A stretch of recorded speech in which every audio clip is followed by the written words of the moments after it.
Thank you, Lord. Hallelujah. Praise the Lord. ದೇವರ ನಾಮಕ್ಕೆ ಸ್ತೋತ್ರವಾಗಲಿ. ಆಮೆನ್. ಎಷ್ಟು ಜನ ಸಂತೋಷವಾಗಿದ್ದೀರಾ? Very good. ದೇವರ ಸಮ್ಮುಖದಲ್ಲಿ, ದೇವರ ಸನ್ನಿಧಾನದಲ್ಲಿ ಸಂತೋಷವಾಗಿರೋದು ದೇವರಿಗೆ ಇಷ್ಟ. ಹಲ್ಲೆಲೂಯಾ. ದುಃಖಕರವಾಗಿ ಇಲ್ಲಿ ಬಂದಿದ್ರು ಸಹ ಕರ್ತನು ಹೋಗುವಾಗ ನಿಮ್ಮನ್ನು ಸಂತೋಷಕರವಾಗಿ ಮಾರ್ಪಡಿಸ್ತಾನೆ. ದೇವರಿಗೆ ಮಹಿಮೆ ಆಗಲಿ. ಇದನ್ನ ವೈರಾಗ್ಯ ಕುರಿತಾಗಿ ನಾವು ದೇವರ ವಾಕ್ಯವನ್ನು ನೋಡೋಣ. ಎಲ್ಲ ಯಾವ ವಿಚಾರದಲ್ಲಿ ನಮಗೆ ವೈರಾಗ್ಯವಾಗಿರಬೇಕು. ನಮಗೆ ಕುಟುಂಬಗಳಲ್ಲಿ ಅಥವಾ ನಮ್ಮ ಜೀವಿತಗಳಲ್ಲಿ ಏರುಪೇರು ಆದಾಗ ನಾವು ಸೋತು ಹೋಗಬಾರದು. ನಾವು ದೇವರ ಜೊತೆಯಲ್ಲಿದ್ದಂತಹ ದೇವರ ಮೇಲೆ ನಂಬಿಕೆ ಮೇಲೆ ವೈರಾಗ್ಯವಾಗಿರಬೇಕು. ನಮ್ಮ ಜೀವಿತದಲ್ಲಿ ಕಷ್ಟಗಳು, ನಷ್ಟಗಳು, ಅವಮಾನಗಳು, ಅನೇಕ ಪ್ರಾಣ ಗಂಡಾಂತರಗಳು ಬಂದಾಗಲೂ ಸಹ ನಂಬಿಕೆ ಮೇಲೆ ಇರುವಂತ ಯೇಸು ಕ್ರಿಸ್ತನ ಮೇಲೆ ಇರುವಂತ ನಂಬಿಕೆ ಕುರಿತಾಗಿರುವಂತ ವೈರಾಗ್ಯ ಮಾತ್ರ ಚೇಂಜ್ ಆಗಬಾರದು. ಆಮೆನ್. ಎಂತ ಪರಿಸ್ಥಿತಿಯಲ್ಲಿದ್ರು ಸಹ ನಮ್ಮನ್ನ ಆ ಒಂದು ಸ್ಥಿತಿಯಿಂದ, ನಮಗಿರುವಂತ ಸಮಸ್ಯೆಗಳಿಂದ ಆ ಪರಿಸ್ಥಿತಿ ಬದಲಾಯಿಸುವ ಶಕ್ತಿ ಯೇಸು ಕ್ರಿಸ್ತನಿಗಿದೆ. ಆಮೆನ್. ನಾವು ಸೋತು ಹೋಗಬಾರದು. ಧೈರ್ಯವಾಗಿ ನಂಬಿಕೆಯಿಂದ ಇದ್ದಾಗ ಮಾತ್ರ ನಮಗೆ ಜಯವನ್ನು ಉಂಟು ಮಾಡೋದಕ್ಕೆ ಸಾಧ್ಯವಾಗ್ತದೆ. ಹಲ್ಲೆಲೂಯಾ. ಈ ಸಮಯದಲ್ಲಿ ಪ್ರಾರ್ಥಿಸೋಣ. ದೇವರು ತಾನೇ ನಮ್ಮ ಜೊತೆಯಲ್ಲಿ ಮಾತಾಡುವಾಗೆ. ಸರ್ವಶಕ್ತನಾದ ತಂದೆಯಾದ ದೇವರೇ, ಈ ಸಮಯದಲ್ಲಿ ಕರ್ತನೆ ನೀನು ಮಾತಾಡು ಸ್ವಾಮಿ. ನಿಮ್ಮ ದಾಸರು ಮಕ್ಕಳೆಲ್ಲರೂ ಬಲಗಳು ಸಹಾಯ ಮಾಡಿ. ಪರಿಶುದ್ಧ ಆತ್ಮದೇವ, ಈ ಸಮಯದಲ್ಲಿ ಕರ್ತನೆ ಯಾರ್ಯಾರು ಕರ್ತನೆ ಗಲಿಬಿಲಿಯಲ್ಲಿಯೂ, ಬಲಹೀನತೆಯಲ್ಲಿಯೂ, ನೋವಿನಲ್ಲಿಯೂ, ಕಟ್ಟುಗಳಿಂದ ತುಂಬಲ್ಪಟ್ಟಂತ ವ್ಯಕ್ತಿಗಳಾಗಿರ್ಬೋದು, ಕುಟುಂಬಗಳಾಗಿರ್ಬೋದು, ಈ ಸಮಯದಲ್ಲಿ ಕರ್ತನೆ ಬದಲಾಯಿಸಿರಿ ಸ್ವಾಮಿ. ಚಿಕ್ಕವರನ್ನು ದೊಡ್ಡವರು ಕರ್ತನೆ ನಿಮ್ಮ ದರ್ಶನದಲ್ಲಿ, ನಿಮ್ಮ ನಂಬಿಕೆಯಲ್ಲಿ ಬಲವಾಗಿ ವೈರಾಗ್ಯವಾಗಿರುವಾಗ ಸಹಾಯ ಮಾಡು ಕರ್ತನೆ. ಪವಿತ್ರಾತ್ಮನ ಸಂದರ್ಭ ಅನೇಕ ಹೃದಯಗಳಿಗೆ ಮುಟ್ಟಿರಿ ಸ್ವಾಮಿ. ಪರಿವರ್ತನೆ ಉಂಟಾಗಲಿ ಕರ್ತನೆ. ಕೃಪೆಯು ಕಣ್ಣು ತುಂಬಿಸಿ ಅದ್ಭುತ ಮಾಡು. ಆಶ್ವಾಸಿ ಬಲಪಡಿಸಬೇಕಾಗಿ ಕರ್ತನಾದ ಯೇಸು ಕ್ರಿಸ್ತ ಹೆಸರು ತಂದೆ. ಆಮೆನ್. Praise the lord. ದೇವರಿಗೆ ಸ್ತೋತ್ರವಾಗಲಿ. ಓಕೆ, ದೇವರ ವಾಕ್ಯವನ್ನ ಈ ಸಮಯದಲ್ಲಿ 4 ವಾಕ್ಯಗಳನ್ನ ಅಥವಾ 4 ಭಾಗಗಳಾಗಿ 4 ಪಾಯಿಂಟ್ ಅನ್ನು ಆಧಾರವಾಗಿ ಇಟ್ಟುಕೊಂಡು ವೈರಾಗ್ಯದ ಕುರಿತಾಗಿ ಅನೇಕ ವಿಚಾರಗಳಿದ್ದಾವೆ. ಈ 4 ಪಾಯಿಂಟ್ ಅಲ್ಲಿ ನಾವು ವೈರಾಗ್ಯವಾಗಿ ಇರಬೇಕನ್ನೋದೇ ಮುಖ್ಯವಾದಂತಹ ಒಂದು ವಿಚಾರದೊಂದಿಗೆ ನಮ್ಮ ಜೀವಿತಗಳನ್ನ ಕ್ರಿಸ್ತನಲ್ಲಿ ಬಲಪಡಿಸೋದಕ್ಕೆ ಸಹಾಯವಾಗ್ತದೆ. ಅದಕ್ಕಾಗಿ ದೇವರಿಗೆ ಸ್ತೋತ್ರ. ಹಲ್ಲೆಲೂಯಾ. ದೇವರ ನಾಮಕ್ಕೆ ಸ್ತೋತ್ರವಾಗಲಿ. ಮೊದಲನೇದಾಗಿ ಜ್ಞಾನವಂತನಾದಂತಹ ಮಗನು ತಂದೆಯನ್ನು ಉಲ್ಲಾಸಗೊಳಿಸುವನು, ಜ್ಞಾನಹೀನನು ತಾಯಿಯನ್ನು ತಿರಸ್ಕರಿಸುವನು. ಜ್ಞಾನವಂತನ ಮಗನು ತನ್ನ ತಂದೆಯನ್ನು ಏನ್ ಮಾಡ್ತಾನೆ? ಉಲ್ಲಾಸಗೊಳಿಸ್ತಾನೆ ಅಂತ ದೇವರ ವಾಕ್ಯ ಹೇಳಲ್ಪಟ್ಟಿದೆ. ಹಲ್ಲೆಲೂಯಾ. ನಮ್ಮ ಈ ಲೋಕದ ತಂದೆಯಾಗಿರಬಹುದು ಅಥವಾ ಪರಲೋಕ ತಂದೆಯಾಗಿರಬಹುದು, ನಾವು ಅದನ್ನು ಉಲ್ಲಾಸಗೊಳಿಸಬೇಕಾದ್ರೆ ಅವನಿಗೆ ಏನಿರಬೇಕಂದ್ರೆ ಜ್ಞಾನ ಇರಬೇಕು. ಜ್ಞಾನ ಅನ್ನೋದು ನಮ್ಮನ್ನ ನಕ್ಷತ್ರಗಳಾಗಿ ಹೊಳೆಯುವಾಗೆ ಮಾಡುತ್ತೆ. ಆಮೆನ್. ಜ್ಞಾನ ತುಂಬಾ ಮುಖ್ಯ. ನಾನು ಹೇಳ್ತಿರೋದು ಈ ಲೋಕದ ಜ್ಞಾನವಲ್ಲ, ದೈವಿಕವಾದಂತಹ ಜ್ಞಾನ, ಆತ್ಮಿಕವಾದಂತಹ ಜ್ಞಾನ, ಪರಲೋಕ ಅಥವಾ ಸ್ವರ್ಗ ಸಂಬಂಧಪಟ್ಟಂತ ಜ್ಞಾನ ತಂದೆಯನ್ನು ಯಾವಾಗ್ಲೂ ಮೆಚ್ಚಿಸುವಂತದ್ದಾಗಿರ್ತದೆ, ಸಂತೋಷ ಪಡುವಂತದ್ದಾಗಿರ್ತದೆ. ಈ ಲೋಕದ ಮಕ್ಕಳಾಗಿರಬಹುದು, ಈ ಲೋಕದ ತಂದೆಯನ್ನು ಸಹ ಉಲ್ಲಾಸಗೊಳಿಸೋದಕ್ಕೆ ಜ್ಞಾನ ತುಂಬಾ ಇಂಪಾರ್ಟೆಂಟ್. ಆಮೆನ್. ಅದರ ಅರ್ಥ ಏನಂದ್ರೆ ತಂದೆ ವಿರುದ್ಧವಾಗಿ ನಾವು ನಡೆಯಬಾರದು. ಪರಲೋಕ ತಂದೆ ವಿರುದ್ಧವಾಗಿ ನಾವು ಯಾವುದೇ ರೀತಿಯಾಗಿ ತೀರ್ಮಾನ ಮಾಡಬಾರದು. ಪರಲೋಕ ತಂದೆಯಾದಂತ ದೇವರ ಹೇಳಿದಂತ ಮಾರ್ಗದಲ್ಲಿ ನಡೆಯುವಾಗ ಅದು ಪರಲೋಕದಿಂದ ಆಶೀರ್ವಾದ ಉಂಟಾಗುತ್ತೆ. ಭೂಲೋಕದ ತಂದೆಯ ಆಸೆ ಪ್ರಕಾರ ನಡೆದುಕೊಳ್ಳುವಾಗ, ಅವರ ಅನುಭವ, ಅವರ ಆಸೆಗಳನ್ನ ನೆರವೇರಿಸುವಾಗ ಆ ಮಕ್ಕಳಿಗೆ ಆಸ್ತಿಯನ್ನಾಗಲಿ, ಆಶೀರ್ವಾದನ್ನಾಗಲಿ, ಆಯುಷ್ಯನ್ನಾಗಲಿ ಅದಕ್ಕೆ ಧಾರಾಳವಾಗಿ ಆ ಮಕ್ಕಳಿಗೆ ಸಿಗ್ತದೆ. ಹಲ್ಲೆಲೂಯಾ. ಓಕೆ, ಈ ಸಮಯದಲ್ಲಿ ನಾವು ಮೊದಲನೇ ಪಾಯಿಂಟ್ ಅಲ್ಲಿ ಅಧೀನತೆ, ಒಬ್ಬ ಮನುಷ್ಯ ಅಧೀನತೆಯಲ್ಲಿ ಇದ್ದಿದ್ದೆ ಆದ್ರೆ ಅವನ ಜೀವಿತ ಒಂದು ಉನ್ನತ ಸ್ಥಾನಕ್ಕೆ ಹೋಗುತ್ತೆ. ಆಮೆನ್. ನಮ್ಮ ಜೀವಿತಗಳಲ್ಲಿ ಅನೇಕ ಸಂದರ್ಭಗಳಲ್ಲಿ ಏನಾಗುತ್ತೆ, ಅಧೀನತೆಗೆ ಕರ್ಕೊಂಡಾದಾಗ ಅದ್ರ ಚೆನ್ನಾಗೇ ಇರ್ತೇವೆ, ಐಶ್ವರ್ಯವಂತರಾಗಿರ್ತೇವೆ ಅಥವಾ ಎಲ್ಲದರಲ್ಲೂ ಅಭಿವೃದ್ಧಿ ಆಗಿರ್ತೇವೆ. ಆದರೆ ಕೆಲವು ಟೈಮ್ನಲ್ಲಿ ನಮಗೆ ಬುದ್ಧಿಯನ್ನ ಕಲಿಸೋದಕ್ಕೆ, ಜ್ಞಾನವನ್ನ ತರಿಸೋದಕ್ಕೆ ಕೆಲ ಸಂದರ್ಭಗಳಲ್ಲಿ ಶೋಧನೆಗಳು ಬರುತ್ತವೆ. ನಮ್ಮನ್ನ ಬೇರೆ ಯಾರಿಗೂ ಅಧೀನ ಆಗಿ ನಡೆಸ್ತಾರೆ. ಹಲ್ಲೆಲೂಯಾ. ಕಾರಣ ಏನಂದ್ರೆ ಕೆಲವು ವಿಚಾರಗಳನ್ನ ನಮಗೆ ಪಾಠವಾಗಿ ಮಾರ್ಪಡಿಸೋದಕ್ಕೆ. ಈಗ ಈ ಒಬ್ಬರ ಕೈ ಕೆಳಗೆ ನೀನು ಇರಬೇಕು ಅಂದಾಗ ಸುಮಾರು ಜನಕ್ಕೆ ಇಷ್ಟ ಆಗೋದಿಲ್ಲ. ಆದ್ರೆ ದೇವರ ಉದ್ದೇಶ ಏನಂದ್ರೆ ಒಬ್ಬರ ಕೈ ಕೆಳಗೆ ನೀನು ಇರುವಾಗ ಆ ಗುರು ಹತ್ರನೋ ಅಥವಾ ಮೇಸ್ತ್ರಿ ಹತ್ರನೋ ಅಥವಾ ಯಾರೋ ಒಬ್ಬ ದೊಡ್ಡ ಅಧಿಕಾರಿ ಹತ್ರನೋ ನೀವಿದ್ದಾಗ ಅವರಿಂದ ನೀನು ಕಲಿಯೋದಕ್ಕೆ ಏನೋ ಒಂದು ರಹಸ್ಯವನ್ನ, ಒಂದು ಒಳ್ಳೆ ಜೀವಿತವನ್ನ ಅಲ್ಲಿ ಇಟ್ಟಿರ್ತಾರೆ. Amen, amen, praise the lord. ನಾನು ಕೋಟ್ಯಾಧಿಪತಿ, ನಮ್ಮಪ್ಪ ಹಿಂಗೆ, ನಮ್ಮಮ್ಮ ಹಿಂಗೆ, ನಾನು ಯಾಕೆ ನಿನಗೆ ಅಧೀನರಾಗಿರ್ಬೇಕು ಅನ್ನಬಾರ್ದು. ದೇವರು ಯಾರಿಗೆ ಅಧೀನರಾಗಿರೋ ಅಂತ ಹೇಳ್ತಾರೋ ಅದಕ್ಕೆ ಅಧೀನರಾಗಿದ್ದಾಗ ಅಲ್ಲಿ ಸ್ವಲ್ಪ ದಿವಸ ನೀವು ಕಷ್ಟವನ್ನು ಅನುಭವಿಸಿದ್ರು, ನೋವನ್ನು ಅನುಭವಿಸಿದ್ರು, ಅವಮಾನ ಅನುಭವಿಸಿದ್ರು, ದೇವರು ಉನ್ನತ ಸ್ಥಾನದಲ್ಲಿ ಇಡೋದಕ್ಕೆ ಅನೇಕ ದೇವ ನಾಯಕರನ್ನ, ದೇವ ವ್ಯಕ್ತಿಗಳನ್ನ ಬೈಬಲ್ ಅಲ್ಲಿ ನೋಡ್ತೇವೆ. ಅವರನ್ನ ಅಧೀನಪಡಿಸಿದ ಮೇಲೆ ದೇವರು ಉನ್ನತ ಸ್ಥಾನಕ್ಕೆ ತಂದಿರೋದನ್ನ ನಾವು ನೋಡ್ತೇವೆ. Hallelujah, praise the lord. ದೇವರಿಗೆ ಸ್ತೋತ್ರವಾಗಲಿ. ಗಮನಿಸಿರಿ, ದಾನಿಯೇಲನಾಗ್ಲಿ, ದಾವೀದನಾಗ್ಲಿ, ಯೋಸೇಫನಾಗ್ಲಿ, ಪೌಲನಾಗ್ಲಿ ಇನ್ನೊಬ್ಬರ ಅಧೀನದಲ್ಲಿ ಇಟ್ಟಾಗ, ಅವರಿಗೆ ಅನುಭವ ಬಂದಾಗ, ಅವರನ್ನ ಟ್ರೈನ್ ಅಪ್ ಮಾಡಿದಾಗ, ಒಂದು ಲೀಡರ್ಶಿಪ್ ಆಗಿ, ಒಂದು ಒಳ್ಳೆ ನಾಯಕನಾಗಿ ದೇವರು ಒಂದು ಜಾಗದಲ್ಲಿ ಇಡೋದನ್ನು ನಾವು ನೋಡ್ತೇವೆ. ಪ್ರೀತಿಯ ದೇವಚಂದ್ರೆ, ಮೋಸಸ್ ಅನ್ನು ನೋಡಿದ್ದಾದ್ರೆ 40 ವರ್ಷ ಅರಣ್ಯದಲ್ಲಿ ಅವರು ಪ್ರಯಾಣ ಮಾಡ್ತಾ ಬರ್ತಾರೆ. 40 ವರ್ಷ ಪ್ರಯಾಣದ ನಂತರ ಆತನ ಸೇವೆಗೆ ಎತ್ತುಕೊಳ್ಳೋದನ್ನ ನಾವು ನೋಡ್ತೇವೆ. Hallelujah, praise the lord. ದೇವರು ಯಾಕೆ ಅರಣ್ಯದಲ್ಲಿ ಕರ್ಕೊಂಡಿದ್ರು ಅವರನ್ನ? ಅಲ್ಲಿ ಬೆಟ್ಟ ಗುಡ್ಡಗಳಿದ್ದಾವೆ, ಗಿಡ ಮರಗಳಿದ್ದಾವೆ, ನೀರು ಸಿಗೋದಿಲ್ಲ, ಊಟ ಸಿಗೋದಿಲ್ಲ, ಪ್ರಯಾಣ ಮಾಡ್ತಾನೆ ಇದ್ದಾರೆ. ಆದ್ರೆ ಅದರ ಮಧ್ಯದಲ್ಲಿ ಮೋಶೆಗೆ ಒಂದು ಟ್ರೈನಿಂಗ್ ಬೇಕಾಗಿದೆ, ಇಸ್ರಾಯೇಲರಿಗೆ ಒಂದು ಪಾಠವನ್ನು ಕಲಿಸಬೇಕಾಗಿದೆ. ತನ್ನ ಜನಾಂಗವಾಗಿ ಸಿದ್ಧ ಮಾಡಿಕೊಳ್ಳುವಂತ ಜನಾಂಗಕ್ಕೆ ಶಿಸ್ತನ್ನ, ದೇವರನ್ನ ಮಹಿಮೆ ಪಡಿಸುವ ಕಾರ್ಯಗಳನ್ನ ಅಲ್ಲಿ ಕಲಿಸೋದಕ್ಕೋಸ್ಕರ ಅರಣ್ಯದ ಪ್ರದೇಶದಲ್ಲಿ ಆ ಜಾಗದಲ್ಲಿ ಮೋಶೆಯ ಲೀಡರ್ಶಿಪ್ ಅಲ್ಲಿ ಕರ್ಕೊಂಡು ಹೋಗೋದು ನೋಡ್ತೇವೆ. ಆ ಮೋಶೆಗೆ 40 ವರ್ಷ ಟ್ರೈನಿಂಗ್ ಕೊಡೋದನ್ನ ನೋಡ್ತೇವೆ. Hallelujah, hallelujah. ಜನ ಏರುಪೇರು ಆದಾಗ ಒಬ್ಬ ನಾಯಕನು ಹೆಂಗೆಲ್ಲ ಮಾತಾಡಬೇಕು, ಹೆಂಗೆ ಅದನ್ನ ಸ್ಪಂದಿಸಬೇಕು, ಯಾರ ಮೇಲೆ ಆಧಾರವಾಗಿರ್ಬೇಕು ಅನ್ನೋದನ್ನ ಅಲ್ಲಿ ನೋಡ್ತಾ ಬರ್ತೇವೆ. ಆಮೆನ್. ಅದೇ ರೀತಿಯಾಗಿ ಯೋಸೇಫನ ಜೀವಿತದಲ್ಲಿ ಸಹ ನಾವು ನೋಡುವಾಗ, ಅವನ ತಂದೆಯ ಜೊತೆಯಲ್ಲಿದ್ದಾಗ ಅವನು ಕನಸು ಕಾಣುವಂತ ವ್ಯಕ್ತಿಯಾಗಿದ್ದ. ಕೊನೆಗೆ ಅವನಿಗೆ ಶೋಧನೆಗಳೇ ಬರೋದಕ್ಕೆ ಪ್ರಾರಂಭ ಆಯಿತು. ಕಾರಣ ಏನು? ತಾನು ಕಂಡಂತ ಕನಸುಗಳನ್ನ ತನ್ನ ಅಣ್ಣಂದರಿಗೆ ಹೇಳುವಾಗ ಆ ಕನಸುಗಳ ನಿಮಿತ್ತವಾಗಿ ಅವನಿಗೆ ಅನೇಕ ಸಮಸ್ಯೆಗಳು, ಅನೇಕರಂತ ಉಪದ್ರವಗಳು ಬಂತು. ಆ ಉಪದ್ರವಗಳ ಮಧ್ಯದಲ್ಲಿ ಯೋಸೇಫನು ದೇವರನ್ನ ಬಿಟ್ಟಿಲ್ಲ. ಆಮೆನ್. ಅನೇಕ ಸಂದರ್ಭ ನಮ್ಮ ಮನೆಯವರೇ ನಮಗೆ ಶತ್ರುಗಳಾಗ್ಬಿಡ್ತಾರೆ, ನಮ್ಮ ಜೊತೆಲಿದ್ದರೂ ಶತ್ರುಗಳಾಗ್ತದೆ. ಸಹಜವಾಗಿ ಲೋಕದ ಕಾರ್ಯಗಳು. ಆದ್ರೆ ದೇವರು ಹೇಳ್ತಾನೆ, ನಾನಿರುವವರೆಗೂ ನಿನಗೆ ಯಾವ ಕೇಡು ಆಗೋದಿಲ್ಲ ಅಂತ. Hallelujah, praise the lord. ನಾವು ಸೋತು ಹೋಗಬಾರದು. ನಮ್ಮ ಜೀವಿತಗಳಲ್ಲಿ, ನಮ್ಮ ಕುಟುಂಬಗಳಲ್ಲಿ ಏರುಪೇರು ಆದಾಗ, ಸಮಸ್ಯೆ ಉಂಟಾದಾಗ ನಾವು ಭಯಪಡಬಾರದು. ದೇವರ ಮೇಲೆ ವೈರಾಗ್ಯವಾಗಿರಬೇಕು. ಹೇಗೆ? ಈ ಸಮಸ್ಯೆ ಬಂದು ನನ್ನನ್ನ ಏನು ಮಾಡೋದಿಲ್ಲ, ಈ ಸಮಸ್ಯೆನ ನಾನು ಜಯಿಸ್ತೇನೆ. ಕಾರಣ ಏನಂದ್ರೆ ನನ್ನೊಳಗೆ ಈ ಸಮಸ್ಯೆಗಿಂತ ದೊಡ್ಡವರೊಬ್ಬರಿದ್ದಾರೆ, ಆತನ ಯೇಸು ಕ್ರಿಸ್ತನಾಗಿದ್ದಾನೆ. Hallelujah, praise the lord, praise the lord. ದೇವರಿಗೆ ಸ್ತೋತ್ರವಾಗಲಿ. ಗಮನಿಸ್ರಿ, ದಾವೀದನನ್ನು ಸಹ ಅಭಿಷೇಕ ಮಾಡಿದ ಮೇಲೆ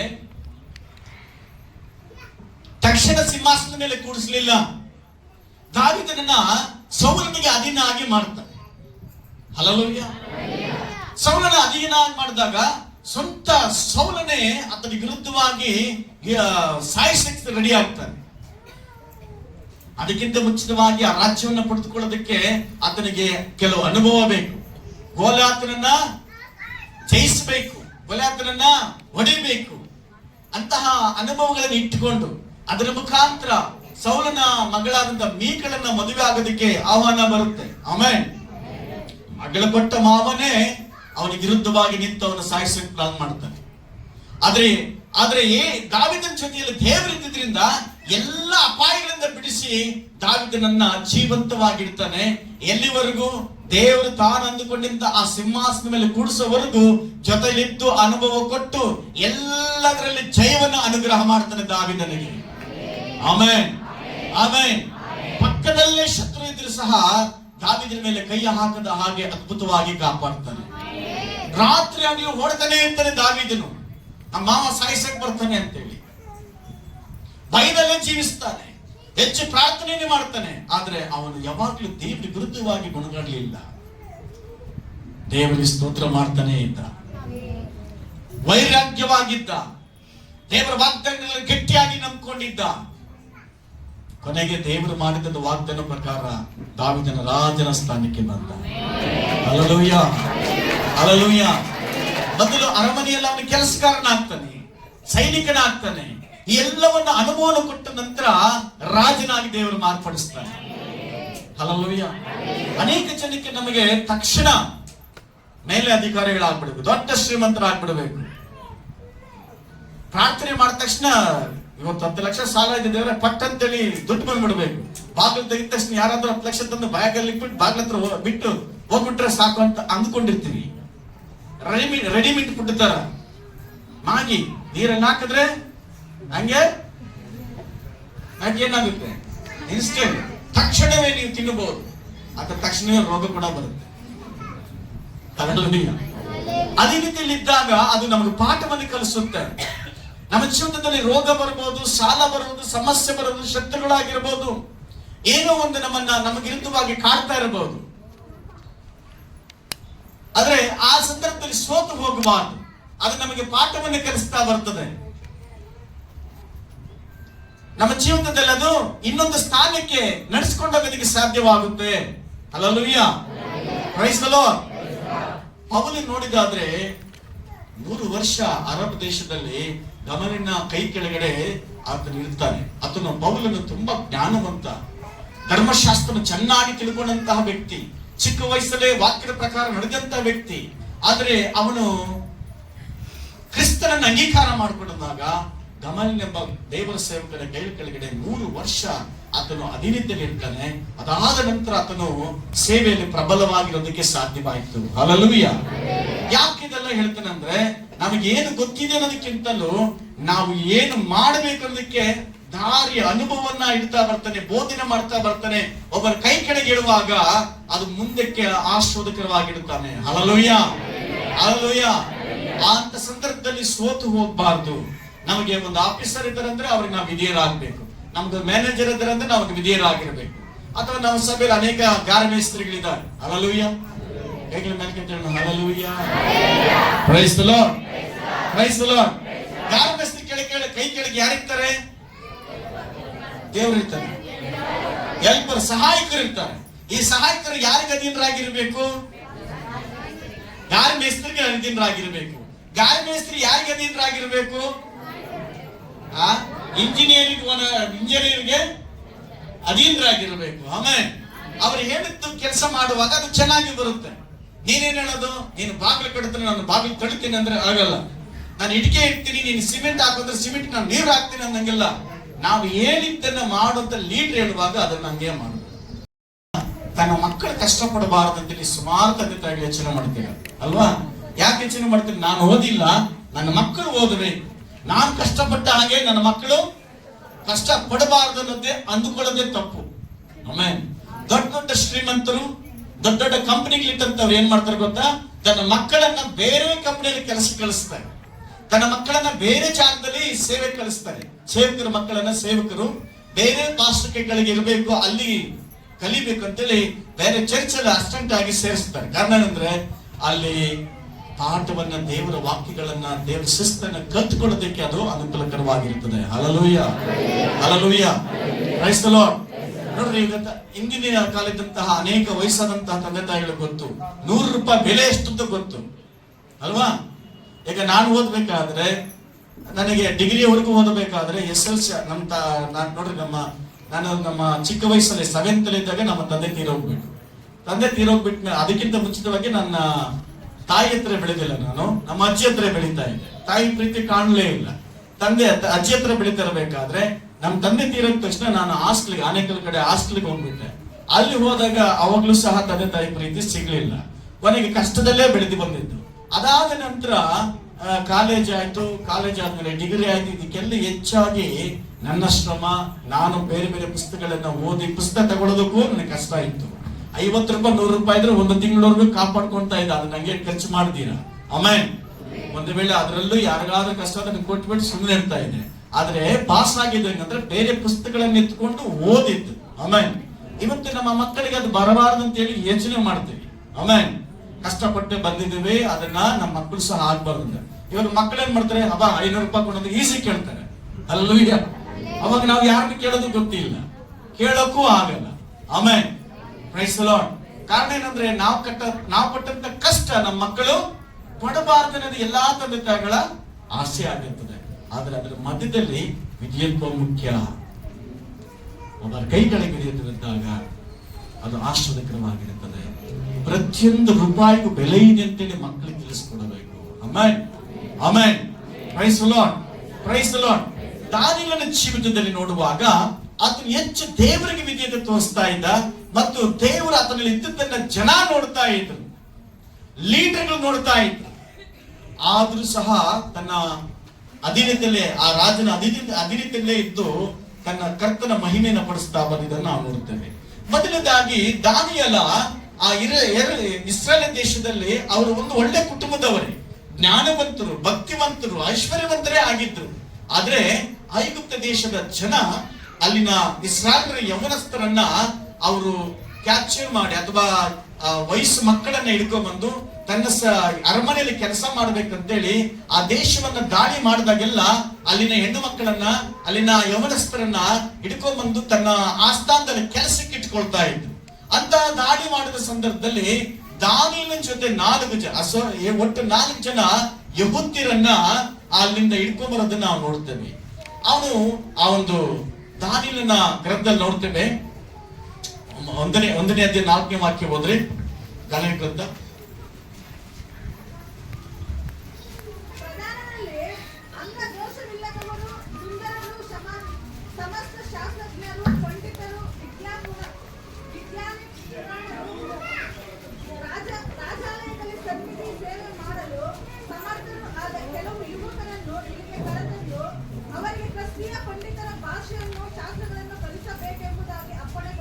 ಇಲ್ಲಿ ಗಮನಿಸಿ, ಇಸ್ರಾಯೇಲ್ರನ್ನ ಯವನಸ್ಥರನ್ನು ತಂದು ಅಲ್ಲಿ ರಾಜನ ಆಸ್ಥಾನದಲ್ಲಿ ಕೆಲಸಕ್ಕೆ ನಿಪುಣರಾಗಿ, ವಿದ್ಯಾವಂತರಾಗಿ ಆ ದೇಶದ ಭಾಷೆಯನ್ನು ಕಲಿಸೋದಕ್ಕೆ, ಸಂಪ್ರದಾಯನ ಕಲಿಸೋದಕ್ಕೆ, ಆಹಾರ ಪದ್ಧತಿಯನ್ನು ಕಲಿಸೋದಕ್ಕೆ ಅವನಿಗೊಂದು ಲೀಡರ್ ಆಗಿಟ್ಟಿರ್ತಾನೆ. Amen, amen. Praise the lord. ಅರಮನೆಯಲ್ಲಿ ಕೆಲಸ ಮಾಡೋರು ತುಂಬಾ ಸುಂದರವಾಗಿರ್ಬೇಕಂತೆ. ಹೆಂಗಿರ್ಬೇಕು? ಸುಂದರವಾಗಿರ್ಬೇಕು, ಆರೋಗ್ಯವಾಗಿರ್ಬೇಕು, ಗಟ್ಟಿಮುಟ್ಟಾಗಿರ್ಬೇಕು. ಅದಕ್ಕೆ ಅವರಿಗೆ ಒಳ್ಳೆಯ ಆಹಾರಗಳನ್ನು ಕೊಟ್ಟು ಅವರನ್ನ ಚೆನ್ನಾಗಿ ಸಾಕಬೇಕು ಅಂತೇಳಿ ರಾಜನ ಆಜ್ಞೆ ಆಗಿರ್ತದೆ. ಅವರು 3 ವರ್ಷ ಟ್ರೈನಿಂಗ್ ಕೊಡೋದಕ್ಕೆ ಪ್ರಯತ್ನ ಪಡ್ತಾರೆ. ಅಂತ ಸಂದರ್ಭದಲ್ಲಿ ಆ ಎಲ್ಲ ಅನೇಕ ಪ್ರಾಂತ್ಯಗಳಿಂದ ಯೌವನಸ್ಥರನ್ನ ಕರ್ಕೊಂಡ್ಬಂದ್ರು ಸಹ ಈ 4 ಜನ ಯೌವನಸ್ಥರನ್ನ ಕುರಿತಾಗಿ ಅವರು ಮಾತಾಡ್ತಾರೆ. ನೀವು ಪ್ರತಿದಿನ ಇಷ್ಟೊತ್ತಿಗೆ ಎದ್ದೇಳಬೇಕು, ಈ ರೀತಿಯಾಗಿ ಊಟ ಮಾಡಬೇಕು, ಈ ರೀತಿಯ ಅಭ್ಯಾಸಗಳನ್ನ ಮಾಡಬೇಕು, ಇಂಥ ಭಾಷೆ ಕಲ್ತ್ಕೋಬೇಕು ಅಂತ ಹೇಳುವಾಗ ಎಲ್ಲದಕ್ಕೂ ಒಪ್ಕೊಳ್ತಾರೆ. ಕೆಲ ವಿಚಾರಕ್ಕೆ ಮಾತ್ರ ದಾನಿಯೇಲನ ಒಪ್ಕೊಳಕ್ ಹೋಗೋದಿಲ್ಲ. ಅಲ್ಲಿ ನೋಡ್ರಿ, ನಾವು 8ನೇ ವಾಕ್ಯದಲ್ಲಿ ನೋಡುವಾಗ ಅದೇನಂದ್ರೆ,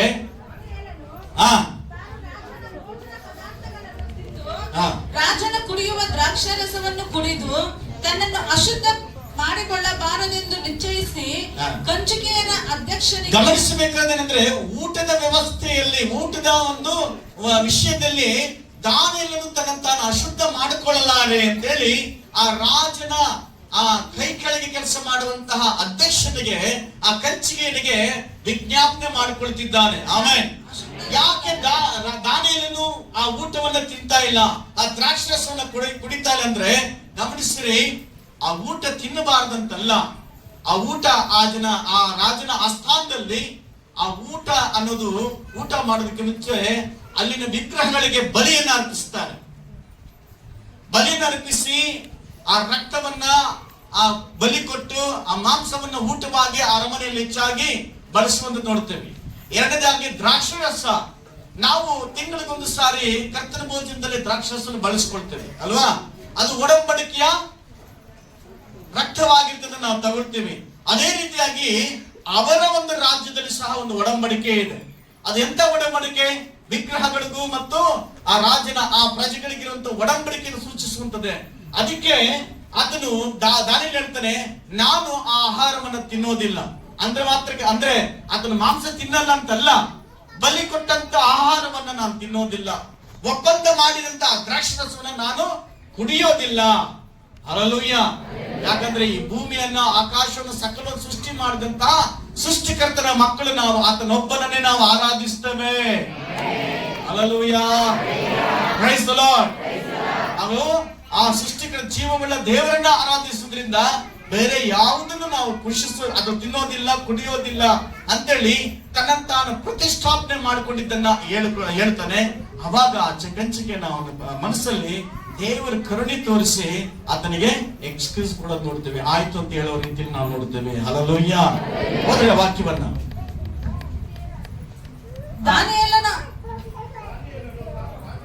ದಾನಿಯೇಲನು ತಾನು ರಾಜನ ಭೋಜನ ಪದಾರ್ಥಗಳನ್ನು ತಿಂದು ರಾಜನ ಕುಡಿಯುವ ದ್ರಾಕ್ಷಾರಸವನ್ನು ಕುಡಿದು ತನ್ನನ್ನು ಅಶುದ್ಧ ಮಾಡಿಕೊಳ್ಳಬಾರದೆಂದು ನಿಶ್ಚಯಿಸಿ ಕಂಚುಕಿಯರ ಅಧ್ಯಕ್ಷನಿಗೆ, ನಾನು ಅಶುದ್ಧನಾಗಲಾರೆ.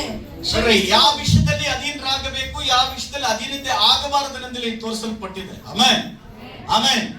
ರಾಜ ಆಗ ಮಾತ್ರಕ್ಕೆ, ದೊಡ್ಡ ಅಧಿಕಾರಿ ಆಗ್ಬಿಟ್ಟ ತಕ್ಷಣನೇ ನಾವು ಅವ್ರಿಗೆ ಹೇಳಿದಂಗೆಲ್ಲ ಕೇಳಂಗಿಲ್ಲ. ನನಗೂ ದೇವರಿಗೊಂದು ಒಪ್ಪಂದ ಇದೆ. ಆ ಒಪ್ಪಂದದ ಪ್ರಕಾರ ನಾನು ಜೀವಿಸ್ತೇನೆ. ಆ ಒಪ್ಪಂದದ ಪ್ರಕಾರ ನನ್ನ ಕುಟುಂಬ ನಡೆಸ್ತೇನೆ. ಆ ಒಪ್ಪಂದದ ಪ್ರಕಾರ ನನ್ನ ಜೀವಿತವನ್ನ ಪರಿಶುದ್ಧವಾಗಿ ಇಟ್ಕೊಳ್ತೀನಿ ಅಂತೇಳಿ ಒಂದು ಒಪ್ಪಂದ ಇರಬೇಕು. Amen, amen. Hallelujah, hallelujah. Praise the lord. Okay, 8ನೇ ವಾಕ್ಯ ಓದಿರಲ್ಲ. ಇವಾಗ ಯೆಶಾಯನ ಗ್ರಂಥ 1ನೇ ಅಧ್ಯಾಯ 19ನೇ ವಾಕ್ಯ ಓದಿ.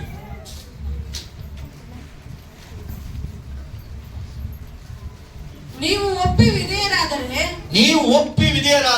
ದೇಶದ ಮೇಲನ್ನು ಅನುಭವಿಸುವಿರಿ. ಗಮನಿಸ್ರಿ, ವಿಧೇಯತೆ, ದೇವರಿಗೆ ವಿಧೇಯತೆ ತೋರಿಸಿದ್ದೆ ಆದ್ರೆ ಏನಾಗ್ತೀರಿ?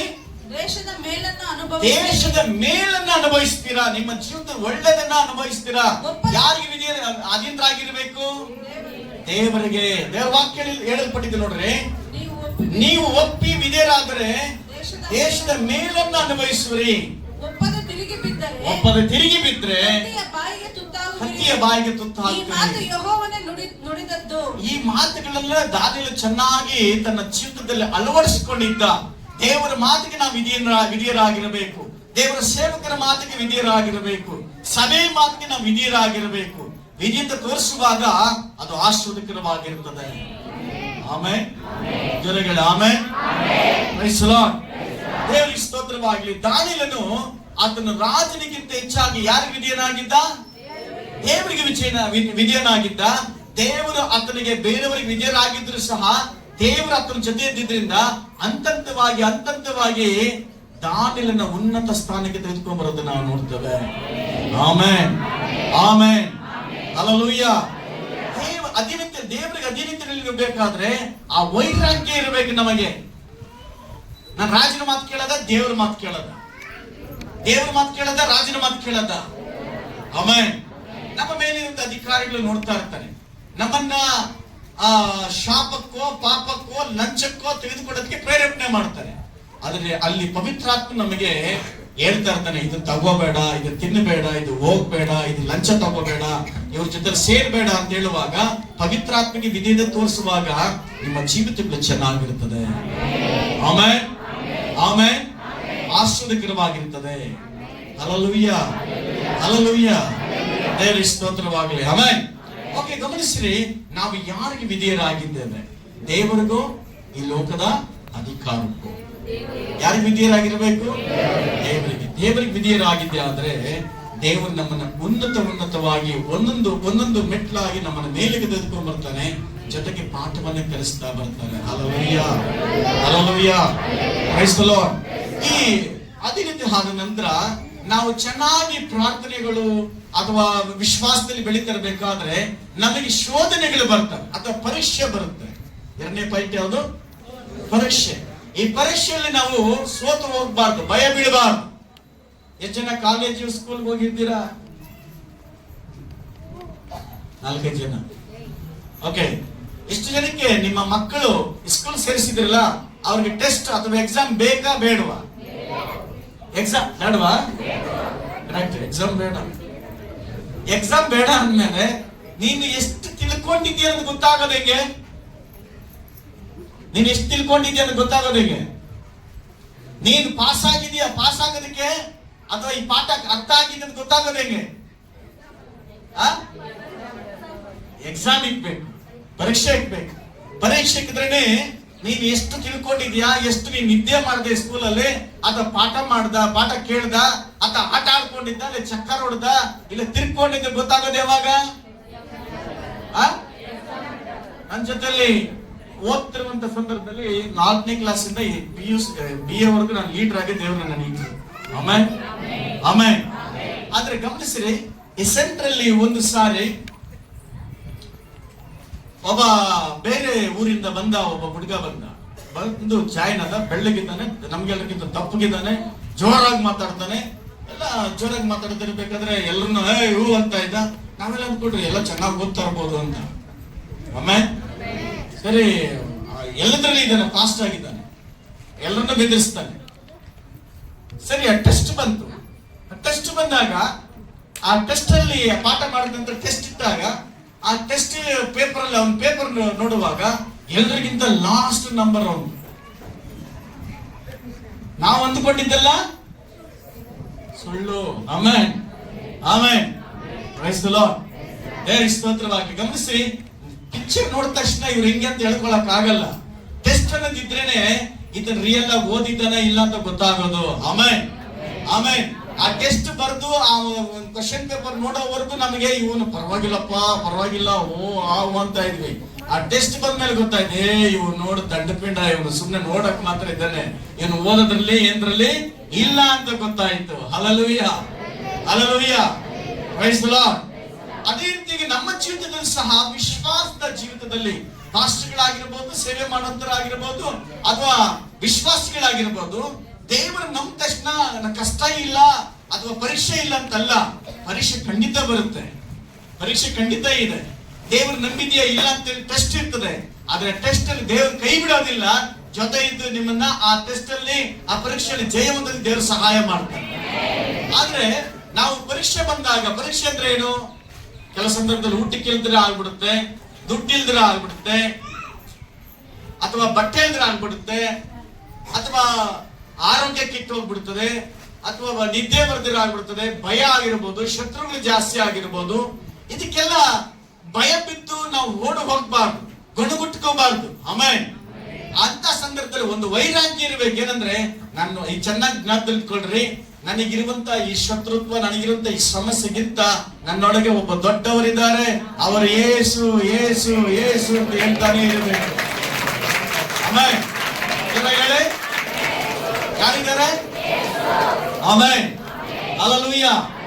ನಿಮಗೆ ಎಂತ ಸಂದರ್ಭದಲ್ಲಿ ಸಹ ನೀವು ಆ ಕಷ್ಟ ಬಂದಾಗ, ನೋವು ಬಂದಾಗ ನೀವು ಹೋಗ್ಬೇಕಾಗಿರೋದು ದೇವರ ಬಳಿಗೆ ಹೊರತು ಮನುಷ್ಯರ ಬಳಿಗೆ ಹೋಗ್ಬಾರ್ದು. ಯಾರ ಬಳಿಗೆ ಹೋಗ್ಬೇಕು? ಯೇಸಪ್ಪನ ಬಳಿಗೆ. ಆಮೇನ್. ಒಂದು ಉದಾಹರಣೆ ನೋಡ್ರಿ, ಆ ದಾನಿಯೇಲ ಗ್ರಂಥ 3ನೇ ಅಧ್ಯಾಯದಲ್ಲೇ ಆ ಒಂದು 3 ಜನ ಇಸ್ರಾಯೇಲ್ ಇದ್ದಾರೆ. ಶಾದ್ರಕ್, ಮೇಷಕ್, ಅಬೇದ್ನೆಗೋ ಅಂತೇಳಿ 3 ಜನ ಇದ್ದಾರೆ. ಇವರಿಗೆ ಒಂದು ಶೋಧನೆ ಬರುತ್ತೆ. ದಾನಿಯೇಲನು ಅಲ್ಲಿ ಅಧಿಕಾರಿಯಾಗಿದ್ದಾನೆ. 3ನೇ ಅಧ್ಯಾಯ, ದಾನಿಯೇಲ ಗ್ರಂಥ 3ನೇ ಅಧ್ಯಾಯ,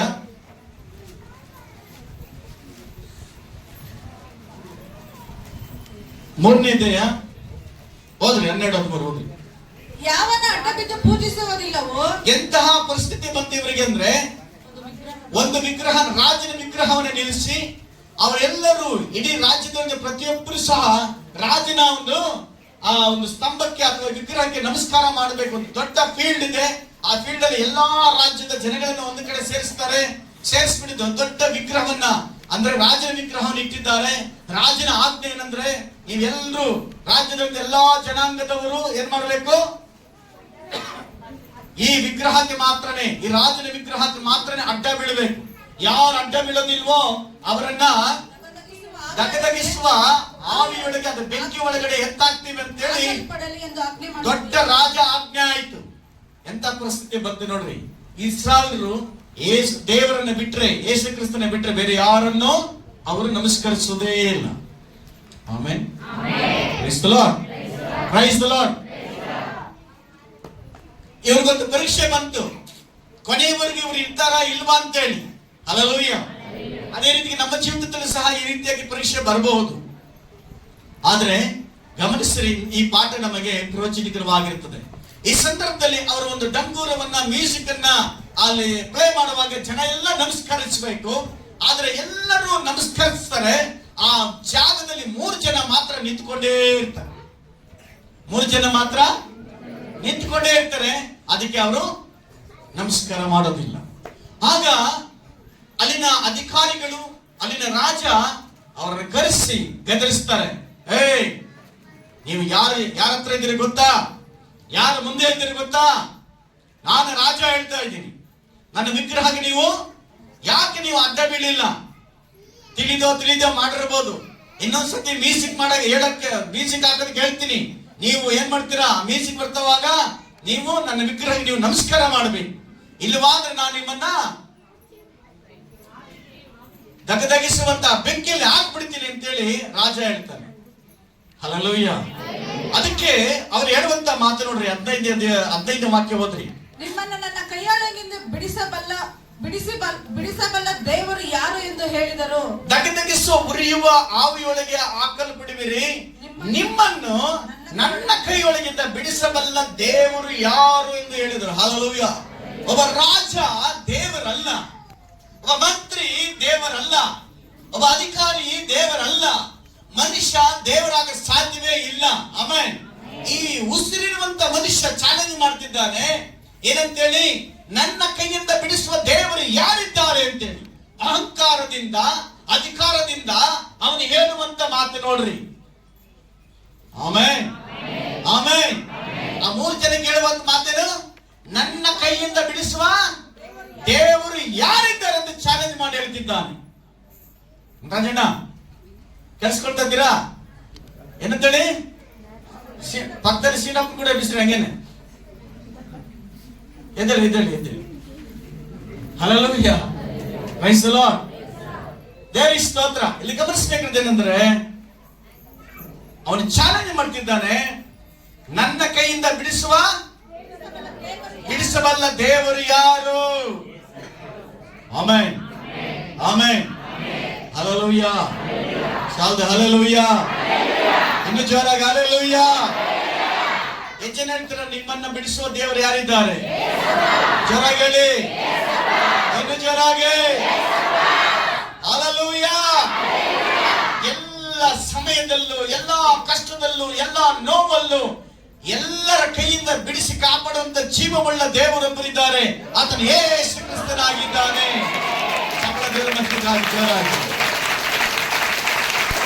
ರಾಜ ಈ ರೀತಿ ಹೇಳ್ತಿದ್ದಾನೆ. ಒಂದು ಕಡೆ ಭಯಸ್ತಿದ್ದಾನೆ, ಇನ್ನೊಂದು ಕಡೆ ಭಯ ತೋರಿಸ್ತಾ ಇದ್ದಾನೆ. ಆಮೇಲೆ ಒಂದು ಕಡೆ ಭಯಸ್ತಿದ್ದಾನೆ ಮಾತಲ್ಲಿ, ಇನ್ನೊಂದು ಕಡೆ ಭಯ ತೋರಿಸ್ತಾವ್ರೆ. ಅಲ್ಲಿ ನೋಡ್ರಿ, ಬೆಂಕಿ ಕೆರೆ ನೋಡ್ರಿ. ಆ ಬೆಂಕಿಯನ್ನು ನೋಡಿ ಆದ್ರೂ ಭಯ ಬೀಳ್ತಾರೆ ಅಂತ. ಆಮೇಲೆ ಬಾಯಲ್ಲಿ ಭಯಸ್ತಾವನೆ, ಇನ್ನೊಂದು ಕಡೆ ಭಯ ತೋರಿಸ್ತಾನೆ. ಭಯಸ್ತಾವನೆ, ಭಯ ತೋರಿಸ್ತಾನೆ. ಹೇಳ್ರಿ, ಭಯಸ್ತಾವನೆ, ಭಯ ತೋರಿಸ್ತಾವನೆ. ಆಮೇಲೆ ಮಾತಲ್ಲಿ ಭಯಸ್ತಾವನೆ, ಬೆಂಕಿ ಕೆರೆ ತೋರಿಸಿ ಭಯ ತೋರಿಸ್ತಾವನೆ. ಹಲ್ಲೆಲೂಯ. ಈಗ ವಿಧಿನೇ ಇಲ್ಲ, ಬೇರೆ ವಿಧಿನೇ ಇಲ್ಲ. ಒಂದು ಸಾಯಬೇಕು, ಇಲ್ಲ ಅವನು ಹೇಳುವ ಹಾಗೆ ಪೂಜೆ ಮಾಡಿ ನಮಸ್ಕಾರ ಮಾಡಿ ಅಡ್ಡ ಬಿದ್ದು ಬದುಕೋಬೇಕು. ಇಷ್ಟೇ ಇರೋದು. ಹಲ್ಲೆಲೂಯ. ಆ ಸಂದರ್ಭದಲ್ಲಿ ಆ ವಿಶ್ವಾಸಗಳು ಮಾಡಿದಂತ ಕಾರ್ಯಗಳನ್ನು ನೋಡಿ. ಇದನ್ನು ಕೇಳಿ ಶಾದ್ರಕ್ ಮೇಷಕ್ 14ನೇ ವಾಕ್ಯವಾಗಿ ಹೇಳುತ್ತೆ ನೋಡ್ರಿ. ಇದನ್ನು ಕೇಳಿ ಶಾದ್ರಕ್ ಮೇಷಕ್ ಅಬೇದ್ನೆಗೋ ಎಂಬವರು ರಾಜನಿಗೆ, ನೆಬೂಕದ್ನೆಚ್ಚರನೇ ಬಾ ಸ್ವಾಮಿ, ಬುದ್ಧಿ ನನ್ನ ಬಿಟ್ಬಿಡು, ನಾನು ಓಡೋಗ್ಬಿಡ್ತೀನಿ ಅಂತ ಕೇಳ್ತಾ ಇಲ್ಲ. ರಾಜನ ಹೆಸರನ್ನ ಹೇಳ್ತಾವ್ರಂದ್ರೆ ಅವರಿಗೆ ಧೈರ್ಯ ನೋಡ್ರಿ, ಅವ್ರ ನಂಬಿಕೆ ನೋಡ್ರಿ, ಅವ್ರ ವೈರಾಗ್ಯ ನೋಡ್ರಿ. ಯಾವುದೇ ಕ್ಷಣಕ್ಕೂ, ಯಾವುದೇ ಕಾರಣಕ್ಕೂ ನಾನು ನನ್ನ ದೇವರನ್ನ ಬಿಟ್ಟು ಬೇರೆ ಯಾವುದಕ್ಕೂ ಅಡ್ಡ ಬೀಳೋದಿಲ್ಲ ಅಂತ ವೈರಾಗ್ಯವಾಗಿದೆ. Hallelujah, hallelujah. ಎಂತ ಪರೀಕ್ಷೆ ಬಂದ್ರು, ಎಂತ ಟೆಸ್ಟ್ ಬಂದ್ರು ಸಹ ಕೊನೆವರೆಗೂ ದೇವರು ಕೈ ಬಿಡೋದಿಲ್ಲ. ಅದು ರಾಜನಿಗೆ ಹೇಳ್ತಾರೆ. ರಾಜನಿಗೆ ನೋಡು, ರಾಜನೇ ಸ್ವಾಮಿಯೇ ಬುದ್ಧಿ ಅಂತ ಕೇಳ್ತಾ ಇಲ್ಲ, ರಾಜನ ಹೆಸರನ್ನು ಹೇಳ್ತಿದ್ದಾರೆ ಧೈರ್ಯವಾಗಿ. ನೆಬೂಕದ್ನೆಚ್ಚರನೇ, ಈ ವಿಷಯದಲ್ಲಿ ನಾವು ನಿನಗೆ ಏನು ಹೇಳಬೇಕಾಗಿಲ್ಲ. ಅರಸೇ, ರಾಜನೇ, ನಾವು ಸೇವಿಸುವ ದೇವರ ಚಿತ್ತವಿದ್ದರೆ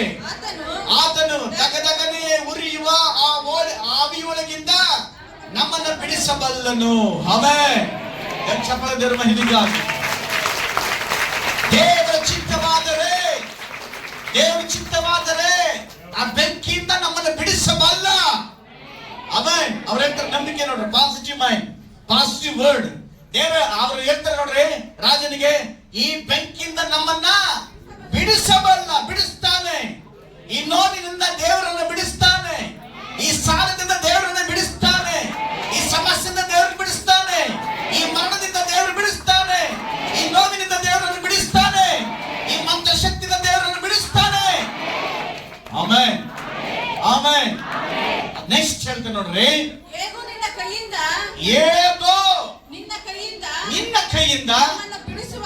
ಬಿಡಿಸುವನು. ಹೇಗೋ ನಿನ್ನ ಕೈಯಿಂದ ನಮ್ಮನ್ನ ಬಿಡಿಸಬಲ್ಲನು. ಆಮೆನ್. ಎಷ್ಟು ಜನ ನಂಬಿಕೆ ಇದೆ? ಈ ಮಾತು ಹೇಳ್ತೀರ, ಹೇಗೋ ನಮ್ಮ ಸಮಸ್ಯೆ ಪರಿಹಾರ ಆಗ್ತದೆ. ನಮ್ಮ ಮನೆಯಲ್ಲಿ ಸಮಸ್ಯೆ ಪರಿಹಾರ ಆಗ್ತದೆ. ನಮ್ಮ ನೋವು ಪರಿಹಾರ ಆಗ್ತದೆ. ನಮ್ಮ ಭಯ ಪರಿಹಾರ ಆಗ್ತದೆ. ನಮ್ಮ ಕಟ್ಟೆಗಳು ಒಡೆಯಲ್ಪಡ್ತದೆ. ನಮ್ಮ ಸಾಲ ತೀರಲ್ಪಡುತ್ತದೆ. ನನ್ನ ಕುಟುಂಬ ಚೆನ್ನಾಗಿರ್ತದೆ. ನನ್ನ ಮನೆ ಕಟ್ಟಲ್ಪಡ್ತದೆ. ನನ್ನ ಮಕ್ಕಳು ಚೆನ್ನಾಗಾಗ್ತಾರೆ. ನಮ್ಮ ಮಕ್ಕಳಿಗೆ ಒಳ್ಳೆ ಭವಿಷ್ಯತ್ತಿದೆ. ನಂಬ್ತೀರಾ? ಆಮೆನ್. ಏನಂತ ವಾಕ್ಯ ಹೇಳಿದೆ? ಹೇಗೋ ನಿನ್ನ ಕೈಯಿಂದ ನಮ್ಮನ್ನು ಬಿಡಿಸುವನು. ಚಿತ್ತವಿಲ್ಲದಿದ್ದರೂ, ಗಮನಿಸಿ, ಇನ್ನೊಂದ್ಸತಿ ಆ ವಾಕ್ಯ ಹೋದ್ರೆ, ಹೇಗೂ ನಿನ್ನ ಕೈಯಿಂದ ನಮ್ಮನ್ನು ಬಿಡಿಸುವನು.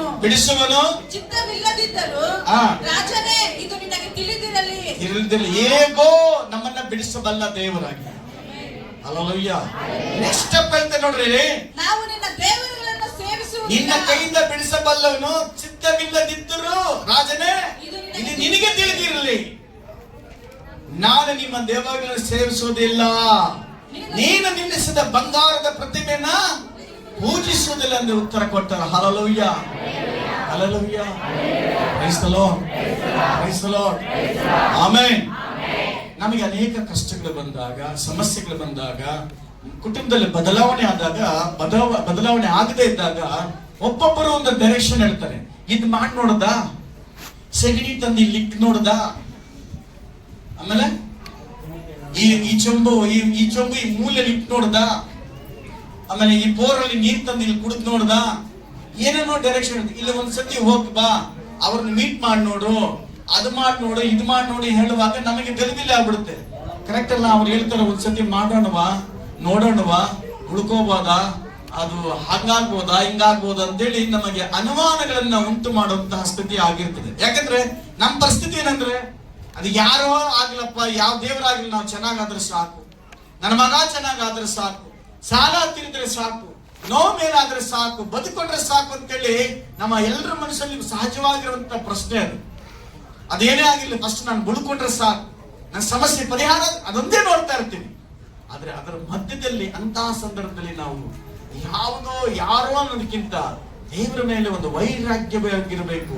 ಈ 3 ಜನ ಮಕ್ಕಳು ವೈರಾಗ್ಯವಾಗಿದ್ದವರು. ಏನಂತೇಳಿ, ನಾವು ಸತ್ತರೂ ಪರವಾಗಿಲ್ಲ ಬೆಂಕಿಯಲ್ಲಿ, ಆದ್ರೆ ನಾವು ನೀನು ನಿಲ್ಲಿಸಿದ ಬಂಗಾರದ ಆ ಒಂದು ಪ್ರತಿಮೆಗೆ ನಾನು ಅಡ್ಡ ಬೀಳೋದಿಲ್ಲ, ಪೂಜಿಸೋದಿಲ್ಲ ಅಂತ ಹೇಳಿ ಧೈರ್ಯವಾಗಿ ಮಾತಾಡಿದ್ದು ನಾವು ನೋಡ್ತೀವಿ. Hallelujah, hallelujah. ದೇವರ ಮೇಲಿದ್ದಂತಹ ವೈರಾಗ್ಯ ನೋಡ್ರದು. Amen, amen. ಇವರು ದೇವರನ್ನು ಚೆನ್ನಾಗಿ ರುಚಿಸಿದವರು, ದೇವರನ್ನು ಚೆನ್ನಾಗಿ ಅನುಭವಿಸಿದವರು.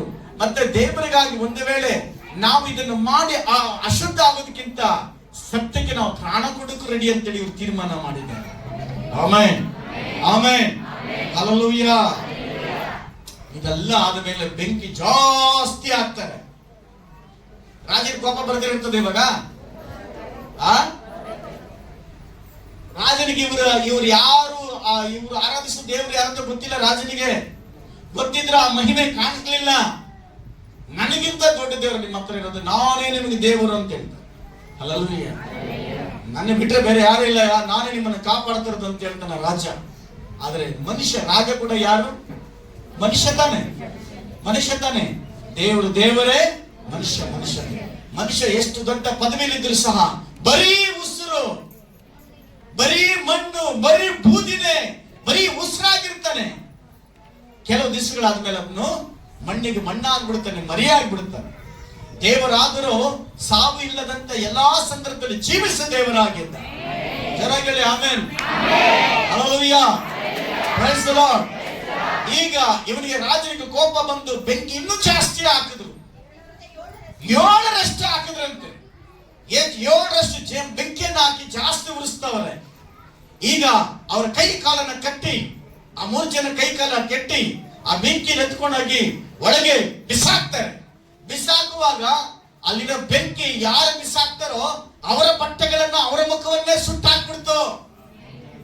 ಅಷ್ಟು ಭಯಂಕರವಾಗಿತ್ತು ಬೆಂಕಿ. Amen, amen.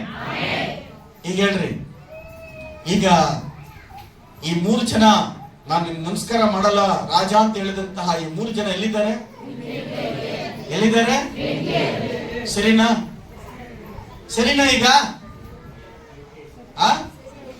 ಏನಂತ ಹೇಳಿದ್ರು ಅವರು? ನಮ್ಮ ದೇವರು ಹೆಂಗಾದ್ರೂ ನಮ್ಮನ್ನ ಬಿಡಿಸಬಲ್ಲನು, ಇಲ್ಲಾದ್ರೂ ಪರವಾಗಿಲ್ಲ, ನಾವು ಆ ಬೆಂಕಿಯಲ್ಲಿ ಸತ್ರ ಪರವಾಗಿಲ್ಲ, ಆದ್ರೆ ನಮಸ್ಕಾರ ಮಾಡಲ್ಲ ಅಂತ ಹೇಳಿ. ಈಗ 3 ಜನನ ಕಟ್ಟಿ ಆ ಬೆಂಕಿ ಎತ್ತಿ ಹಾಕಿದ್ರು. ಭಯಂಕರವಾದ ಬೆಂಕಿ. ಎಲ್ಲರೂ ಆಶ್ಚರ್ಯವಾಗಿ ನೋಡ್ತಾರೆ. 25ನೇ ವಾಕ್ಯ ಓದ್ರಿ. ಇಲ್ಲಿ ಅವ್ರು ಹಾಕಿದ್ದು ಬೆಂಕಿ ಎಷ್ಟು ಜನ? 3 ಜನ. ಆದ್ರೆ ಆ ಬೆಂಕಿಯಲ್ಲಿ ಎಷ್ಟು ಜನ ಕಾಣಿಸ್ತಾರೆ? 4 ಜನ ಕಾಣಿಸ್ಕೊಳ್ತಾವ್ರೆ. Amen, amen. ಎಷ್ಟು ಜನ ಕಾಣಿಸ್ಕೊಳ್ತಿದ್ದಾರೆ? 4 ಜನ ಕಾಣಿಸ್ಕೊಳ್ತಿದ್ದಾರೆ. ಅವ್ರ ವೈರಾಗ್ಯ ಅವರನ್ನ ಕಾಪಾಡ್ತಾ ಬಂದ. 4ನೇ ಜನ ಯಾರು? ಆಗಿದ್ದು 3 ಜನ. ಅಲ್ಲಿ ಕಾಣಿಸ್ತಾ ಇದ್ದ ಬೆಂಕಿಯ ಜನ 4 ಜನ. ಈ 4ನೇವರು ಯಾರು ಅಂದ್ರೆ ಅದನ್ನು ಯೇಸು ಕ್ರಿಸ್ತನಾಗಿದ್ದಾನೆ. ಹಲ್ಲೆಲೂಯಾ. ಅಷ್ಟು ಮಾತ್ರವಲ್ಲ, ಆ ಬೆಂಕಿ ಇವರ ಕೂದಲನ್ನು ಕೂಡ ಮುಟ್ಟಲಿಲ್ಲ. ಆ ಬೆಂಕಿಯಲ್ಲಿ 4 ಜನ, ಯೇಸು ಸ್ವಾಮಿ ಮತ್ತು ಶಾದ್ರಕ್, ಮೇಷಕ್, ಅಬೇದ್ನೆಗೋ, ಈ 3 ಜನ ಸೇರಿ ಆ ದೇವರ ಯೇಸು ಸ್ವಾಮಿ ಜೊತೆ ಸೇರಿ ಆ ಬೆಂಕಿಯಲ್ಲಿ ಓಡಾಡ್ತಾ ಇದ್ದಾರೆ. ಹಲ್ಲೆಲೂಯಾ. ಇವರು ಸ್ಟಾರ್ಟಿಂಗ್ ಅಲ್ಲಿ ಏನಾದ್ರು ಭಯ ಬಿದ್ದು ಅಡ್ಡ ಬಿದ್ದಿದ್ರಿಂದ ಮಹಿಮಾ ಕಾರ್ಯಗಳು, ಅದ್ಭುತ ಕಾರ್ಯಗಳು ಅವ್ರಿಗೆ ಗೊತ್ತಾಗ್ತದೇ ಇರಲಿಲ್ಲ. ಆ ಜನಕ್ಕೂ ಗೊತ್ತಾಗ್ತಾ ಇರಲಿಲ್ಲ. ಇವತ್ತು ನಿಮ್ಮ ಕುಟುಂಬದಲ್ಲಿ, ನಿಮ್ಮ ಅಕ್ಕಪಕ್ಕದಲ್ಲಿ ಶೋಧನೆಗಳು ಬಂದಾಗ, ಕಷ್ಟ ಬಂದಾಗ, ನೋವು ಬಂದಾಗ ನೀವು ಸೋತೋಗ್ಬೇಡಿ. ಆಮೆನ್. ಕೊನೆಯವರೆಗೂ ನೀವು ತಾಳ್ಮೆಯಿಂದ ಪ್ರಾರ್ಥನೆ ಮಾಡಿಕೊಂಡೇ ಇರ್ರಿ. ಈ ರೀತಿಯ ಅದ್ಭುತಗಳನ್ನು ಯಾವಾಗಲೂ ಮಾಡೋ ದೇವರಾಗಿದ್ದಾರೆ. ಇವತ್ತು ಮಾತ್ರ ಅಲ್ಲ, ಇವತ್ತು ಸಹ ಮಾಡುವಂತ ದೇವರಾಗಿದ್ದಾರೆ. ಇವತ್ತು ನಮ್ಮ ನಾಡಪ್ಪನವರು ಹೇಳಿದ್ರಲ್ಲ, ರಾತ್ರಿ ಕಳ್ಳರು ಅಟ್ಯಾಕ್ ಮಾಡಿದ್ರಂತೆ. ಸಾಕ್ಷಿ ಕೇಳಿದ್ರಲ್ಲ, ರಾತ್ರಿ ಪಾಪ ಎಷ್ಟೊತ್ತಿಗೆ? ಬೆಳಿಗ್ಗೆ 3 ಗಂಟೆಗೆ ಹೋಗುವಾಗ್ಲೇ ಹೋಗುವಾಗ ಅವರು ಸೊಪ್ಪೆತ್ಕೊಂಡು ಮಾಲೂರ್ಗೆ ಹೋಗುವಾಗ ಕಳ್ಳರು ಅಟ್ಯಾಕ್ ಮಾಡಿದ್ರು. 4 ಜನ ಇದ್ರ ಕಳ್ಳರು? 4 ಜನ ಅಟ್ಯಾಕ್ ಮಾಡಿದ್ದಾರೆ. 4 ಜನ ಅಟ್ಯಾಕ್ ಮಾಡೋಗಿತ್ತು. ನೀವೊಬ್ರೆ ಸೊಪ್ಪನ್ನ ಕೊಡಬಾರ್ದು ಅವ್ರಿಗೆ. ಸೊಪ್ಪು ಕಟ್ಟೆತ್ಕೊಂಡು ಅವ್ರಿಗೆ ಪಾಪ ಸೊಪ್ಪು ಅವ್ರ ಹತ್ರ ಏನಿರ್ತದೆ? ಅಟ್ಲೀಸ್ಟ್ ಕೊತ್ತಂಬರಿ ಸೊಪ್ಪು ಮಾಡಿದ್ರೆ ಅದು ದುಡ್ಡು ಬರ್ತದೆ. ಮಾಮೂಲಿ ಸೊಪ್ಪು ಮಾಡಿದ್ರೆ ಒಂದ್ ಎಷ್ಟು ಸಿಕ್ಕುತ್ತೆ. ಅಮ್ಮಮ್ಮ ಅಂದ್ರೆ 400 ರೂಪಾಯಿ, ಒಂದು 500 ರೂಪಾಯಿ. ಈ ಕಳ್ಳರ ಬುದ್ಧಿನೇ ಇಲ್ಲ. ಎಂತವ್ರು ಹಿಡ್ಕೊಂಡು ಅವ್ರು ನೋಡ್ರಿ. ಅವ್ರು ಕೊನೆಗೆ ಅವ್ರು 4 ಜನ ಬಂದು ಮಚ್ಚು ಚಾಕಿಟ್ಟಿದ್ದಾರೆ ರಾತ್ರಿ. ಏನಂತೇಳಿ? ಕಾಸು ಕೊಡು ಅಂತೇಳಿ. ಕೊನೆಗೆ ಅವ್ರ ಹತ್ರ ಕಾಸು ಎಷ್ಟಿದೆ? 20 ರೂಪಾಯಿ. ಅದು ಫಾಸ್ಟ್ ಕೊಟ್ಟಿತ್ತು, ಅವ್ರದಲ್ಲ ಅದು. Amen, hallelujah. ಅದ್ಭುತವಾದಂತಹ ಒಂದು ರಾತ್ರಿ ನಡೆದಿರೋ ಸಂಭವ, ಘಟನೆ ನೋಡ್ರಿ. ಕೊನೆಗೆ ಅವ್ರು ಕರ್ತಿದ್ದೇನು? ಆ ಕಳ್ಳರಿಗೂ ಇವ್ರಿಗೆ ಫೈಟ್ ನಡೀತಾ ಇದೆ. ಇನ್ನೇನು ಅಟ್ಯಾಕ್ ಮಾಡ್ಬೇಕು ಹೂ ಅನ್ನೋಷ್ಟಕ್ಕೆ ಇವ್ರು 2 ಕೈಗಳಿಗೆ ಏಸಪ್ಪ ಅಂತ ಕರೆದವ್ರೆ. ಮಚ್ಚು ಚಾಕ ಬಿಟ್ಟು ಓಡೋಗ್ಬಿಟ್ಟವ್ರೆ. ಆಮೆನ್. ರಾತ್ರಿ ನಡೆದಿರೋದು, ನಿನ್ನೆ ಮೊನ್ನೆ ಅಲ್ಲ, ರಾತ್ರಿ ನಡೆದಿರೋದು ಘಟನೆ. Hallelujah, hallelujah, praise the lord. ಅಂತ ಅನೇಕ ಘಟನೆಗಳು ನಡೆದಿದ್ದಾವೆ. ದೇವರು ಅದ್ಭುತವಾಗಿ ಕಾಪಾಡುವಂತ ದೇವರು. ಬೆಂಗಳೂರು ಕೂಡ ನಮ್ಮ ಮಂಜಮ್ಮ ಅವ್ರ ಅತ್ತೆ ಅನಿಸುತ್ತೆ, ಇಲ್ಲಮ್ಮ ಮತ್ತೆಲ್ಲ ಅವ್ರದ್ದು ಸಾಕ್ಷಿ. ಅವ್ರೇನಂದ್ರೆ ಬಾಣಸ್ವಾಡಿಯಲ್ಲಿ ಅವ್ರು ಜೀವಿಸ್ತಾ ಇರಬೇಕಾದ್ರೆ ಅವ್ರಿಗೆ ಮೊದಲನೇ ಗಂಡ ತೀರೋಗ್ಬಿಟ್ರು. 2 ಹೆಣ್ಮಕ್ಳು. ನೆಕ್ಸ್ಟ್ ಇನ್ನೊಬ್ಬರನ್ನ ಮದುವೆ ಮಾಡ್ಕೊಳ್ತಾರೆ. ಮದುವೆ ಮಾಡ್ಕೊಂಡಿದ್ದಾಗ ಅವ್ರ ಮನೆಯವ್ರಿಗೆ ಇಷ್ಟ ಇಲ್ಲ ಮದುವೆ ಮಾಡ್ಕೊಂಡ್ರು. ನೋಡ್ದ ಇದ್ವೇನು ಹೋಗಿ ಮದುವೆ ಮಾಡ್ಕೊಂಡವನು, ಇಬ್ಬರು ಮಕ್ಕಳ ತಾಯಿನ ಮದುವೆ ಮಾಡ್ಕೊಂಡವನೇ ಅಂತೇಳಿ ಆತ್ಮಗೂ ತಲೆ ಕೆಡಿಸ್ಬಿಟ್ಟಿದೆ. ಏನ್ ಮಾಡಿದ್ದಾರೆ, ಕೊನೆಗೆ ಹೆಂಗಾದ್ರೂ ಮಾಡಿ ಯಮನ ಸಾಯಿಸ್ಬಿಡ್ಬೇಕು ಅಂತೇಳಿ ಆ ಕುಟುಂಬದವರು ಈ ಯಜಮಾನ, ಎರಡನೇ ಯಜಮಾನ ಇಬ್ಬರು ಸೇರಿ ಒಂದು ರೂಮ್ಗೆ, ಒಂದು ಮನೆಗೆ ಪ್ಲಾನ್ ಮಾಡಿ ಬರ್ಮಾಡಿದ್ದಾರೆ. ಈ ಯಮನ ಗೊತ್ತಿಲ್ದೇ ಹೋಗಿದ್ದಾಳೆ ಪಾಪ. ಆದ್ರೆ ದೇವ್ರ ನಂಬಿದ್ಲು. ಆಮೇಲೆ ಆ ದೇವ್ರ ನಂಬಿರ್ಬೇಕಾದ ಒಂದು ಮನೆಗೆ ಹೋದಾಗ ಆ ಮನೆ ಒಳಗಡೆ ತುಂಬಾ ರೌಡಿಗಳಿದ್ದಾರೆ, ಸುತ್ತು ರೌಡಿಗಳಿದ್ದಾರೆ. ರೌಡಿಗಳಿದ್ದು ಆ ಯಮನ ಸಾಯಿಸ್ಬಿಡ್ಬೇಕು ಅಂತೇಳಿ ಇನ್ನೇನು ಆ ಮನೆ ಒಳಗಡೆ ಹೋದ ತಕ್ಷಣ ಎಲ್ಲ ರೌಡಿಗಳು ಆ ಯಮನ ಸುತ್ತಲೂ ಬಂದಿದ್ದಾರೆ. ಆ ಯಮನ ಸುತ್ತಲೂ ಬಂದಾಗ ಅವ್ರ ಜೊತೆಲಿ ಇವರು ಎರಡನೇ ಗಂಡ ಕೂಡ ಇದ್ದಾರೆ. ಈ ಅಮ್ಮ ಪ್ರಾರ್ಥನೆ ಮಾಡಿದ, ದೇವ್ರೆ ನನ್ನನ್ನ ಕಾಪಾಡು ಅಂತೇಳಿ ಮನಸ್ಸಲ್ಲೇ ಪ್ರಾರ್ಥನೆ ಮಾಡಿದ್ದಾಳೆ. ಪ್ರಾರ್ಥನೆ ಮಾಡಿದ ತಕ್ಷಣ ರೌಡಿಗಳ ಲೀಡರ್ ಒಬ್ಬ ಇದ್ದಾನೆ, ಅವನೇನೋ ಇದಕ್ಕಿದ್ದಾಗ ಯಮನಲ್ಲಿ ಕೈ ಹಾಕ್ಬಿಡ್ರು ಅಂತೇಳಿ ನಿಲ್ಲಿಸ್ಬಿಟ್ಟಿದ್ದೆ. ಅದ್ ಹೇಳಿದ ಮಾತೇನಂದ್ರೆ ಗೊತ್ತಿಲ್ಲ, ಏನಂತ ಹೇಳಿದ್ದಾನಂದ್ರೆ, ನೋಡ್ರಿ ನಾವು ನಮ್ಮ ಕೆಲಸ ಇದೇನಮ್ಮ, ನಿನ್ ಜೊತೆಲಿ ಈ ಕುಳ್ಳ ಇದ್ದಾನಲ್ಲ, ಗಂಡ ಕುಳ್ಳಿಗಿದ್ದಾನೆ, ಈ ಕುಳ್ಳ ಇದ್ದಾನೆ, ಈತ್ನಿ ಕರ್ಕೊಂಬಂದು ನಮ್ಮನ್ನ ಕರ್ಕೊಂಬಂದು ದುಡ್ಡು ಕೊಟ್ಟು ಕರ್ಕೊಂಬಂದಿರೋದು ನಿನ್ನ ಸಾಯಿಸಕ್ಕೆ. ನಮಗ್ ಮನಸ್ಸು ಬರ್ತಾ ಇಲ್ಲ ನಿನ್ನ ಸಾಯಿಸೋದಕ್ಕೆ. ಆಮೇಲೆ ನಮಗೆ ಮನಸ್ಸು ಬರ್ತಾ ಇಲ್ಲ ನಿನ್ನ ಸಾಯಿಸೋದಕ್ಕೆ ಅಂತೇಳಿ ಅವ್ರಲ್ಲೇ ಬಿಟ್ಬಿಟ್ಟು ಹೋಗ್ಬಿಟ್ರಂತೆ. Hallelujah, hallelujah. ಹೆಂಗಾಯ್ತು, ಆ ಅಮ್ಮ ಆ ಮರಣ ಬರೋದಕ್ಕಿಂತ ಮುಂಚೆ ಒಂದೇ ಒಂದು ಮಾತು ಪ್ರಾರ್ಥನೆ, ಏನಂತ ಹೇಳಿದ್ರೆ, ನನ್ನನ್ನ ಕಾಪಾಡು, ಆ ರೌಡಿಗಳಿಂದ ಬಿಡಿಸಿ ದೇವರು ಕಾಪಾಡೋದು. ಇವತ್ತು ಜೀವಂತವಾಗಿದ್ದಾರೆ. ಇದ್ರ ಮುಖಾಂತರ ಅವ್ರ ಗಂಡ ರಕ್ಷಣೆಗೆ ಬಂದ. ಆಮೇಲೆ ಆಮೇಲೆ ದೇವರ ಸ್ತೋತ್ರವಾಗ್ಲಿ, ಹಲ್ಲೆಲೂಯ. ನೋಡ್ರಿ, ನಮ್ಗೆ ಅನೇಕ ಪರೀಕ್ಷೆಗಳು ಬರ್ತಾವೆ, ಅನೇಕ ಸಮಸ್ಯೆಗಳು. ಒಬ್ಬೊಬ್ಬರು ಒಂದೊಂದು ಕುಟುಂಬದ ಸಮಸ್ಯೆ ಇರುತ್ತೆ. ಕೆಲವ್ರಿಗೆ ಮರಣ, ಕಾಯಿಲೆಗಳು, ಕೆಲವು ಸಾಲಗಳು, ಕೆಲವು ಶತ್ರುಗಳು, ಕೆಲವು ಮಂತ್ರವಾದಿಗಳು, ಕೆಲವ್ರಿಗೆ ಮದ್ದಿಡದು ಇಕ್ಕಡುವಂತ ಕಾರ್ಯಗಳು. ಈ ರೀತಿಯಾಗಿ ಒಂದಲ್ಲ ಒಂದು ರೀತಿಯಾದಂತಹ ಒಬ್ಬ ಮನುಷ್ಯನಿಗೆ ಇರ್ತದೆ. ಆದ್ರೆ ಸೋತು ಹೋಗಬಾರದು. ದೇವರು ಯಾವತ್ತಿಗೂ ನಿಮ್ಮನ್ನು ಕೈ ಬಿಡೋದಿಲ್ಲ. ನಿಮ್ಮ ಜೊತೆಯಲ್ಲಿ ಇದ್ದು ನಿಮ್ಮ ಎಲ್ಲಾ ಸಮಸ್ಯೆ ಬಿಡಿಸಿ ಕಾಪಾಡೋ ದೇವರಾಗಿದ್ದಾನೆ. Amen, amen, hallelujah. ಇಲ್ಲಿ ಬೆಂಕಿಲ್ಲ ಹಾಕಿದ್ರು, ಆದ್ರೆ ಬೆಂಕಿ ಒಳಗಡೆ ಯಾರು ಬಂದ್ರು? ಇವತ್ತು ನಿಮ್ಮ ಸಮಸ್ಯೆ ಒಳಗಡೆ ಯೇಸು ಸ್ವಾಮಿ ಬರುವಂತ ನಾನು. ಆಮೆನ್. ನಿಮ್ಮ ಮನೆ ಒಳಗಡೆ ದೇವರು ಬರ್ತಾನೆ, ನಿಮ್ಮ ಜೊತೆಲಿ ಯೇಸು ಕ್ರಿಸ್ತ ನಿಂತಾನೆ. ಎಲ್ಲ ಕೇಡಿನಿಂದ ಬಿಡಿಸಿ ಕಾಪಾಡ್ತಾನೆ. ನಿಮ್ಮನ್ನ ಕೆಡಕನ ಕೈಗೆ ಸಿಗದ ಹಾಗೆ ಕಾಪಾಡ್ತಾನೆ. Amen. Hallelujah. Praise the lord, praise the lord. ಕೀರ್ತನೆಗಳ 55ನೇ 22ನೇ ವಾಕ್ಯ ಓದಿ.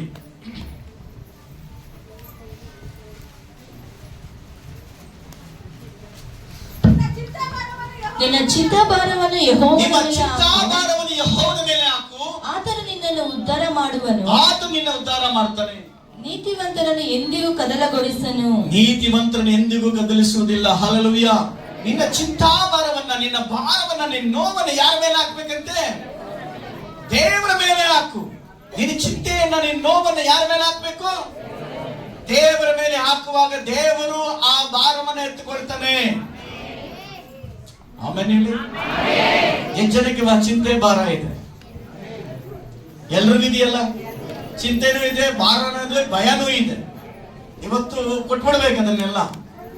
ಎಷ್ಟು ಜನ ಕೊಡಕ್ ರೆಡಿ ಇದ್ದೀರಾ? ಕೊಡಕ್ ರೆಡಿನಾ? ಯಾರು ಒಂಚೂರು ಇಟ್ಕೋಬಾರ್ದು. ಯೇಸು ಸ್ವಾಮಿ ಹೇಳಿದ, ನೀನ್ ನನಗ್ ಕೊಡು ಅಂತೇಳಿ. ಯೇಸು ಸ್ವಾಮಿಗೆ ಬೇರೆಗೆ ವ್ಯತ್ಯಾಸ ಏನು ಗೊತ್ತಾ? ಬೇರೆಯವರೆಲ್ಲ ಕಾಸು ಕೊಡು, ಬಂಗಾರ ಕೊಡು, ಸೀರೆ ಕೊಡು, ಜಾಗ ಕೊಡು ಅಂತ ಕೇಳ್ತಾರೆ. ಯೇಸು ಸ್ವಾಮಿ ಕೇಳೋದು, ನೀನು ಪಾಪ ಕೊಡು, ನಿನ್ ರೋಗ ಕೊಡು, ನಿನ್ನ ಭಯ ಕೊಡು, ನಿನ್ನ ಭಾರ ಕೊಡು, ನಾನ್ ತಗೊಳ್ತೀನಿ ಅಂತೇಳಿ. Amen, amen, hallelujah, praise the lord. ಕೆಲವರಿಗೆಲ್ಲ ಇದು ಗೊತ್ತಿರ್ತದೆ.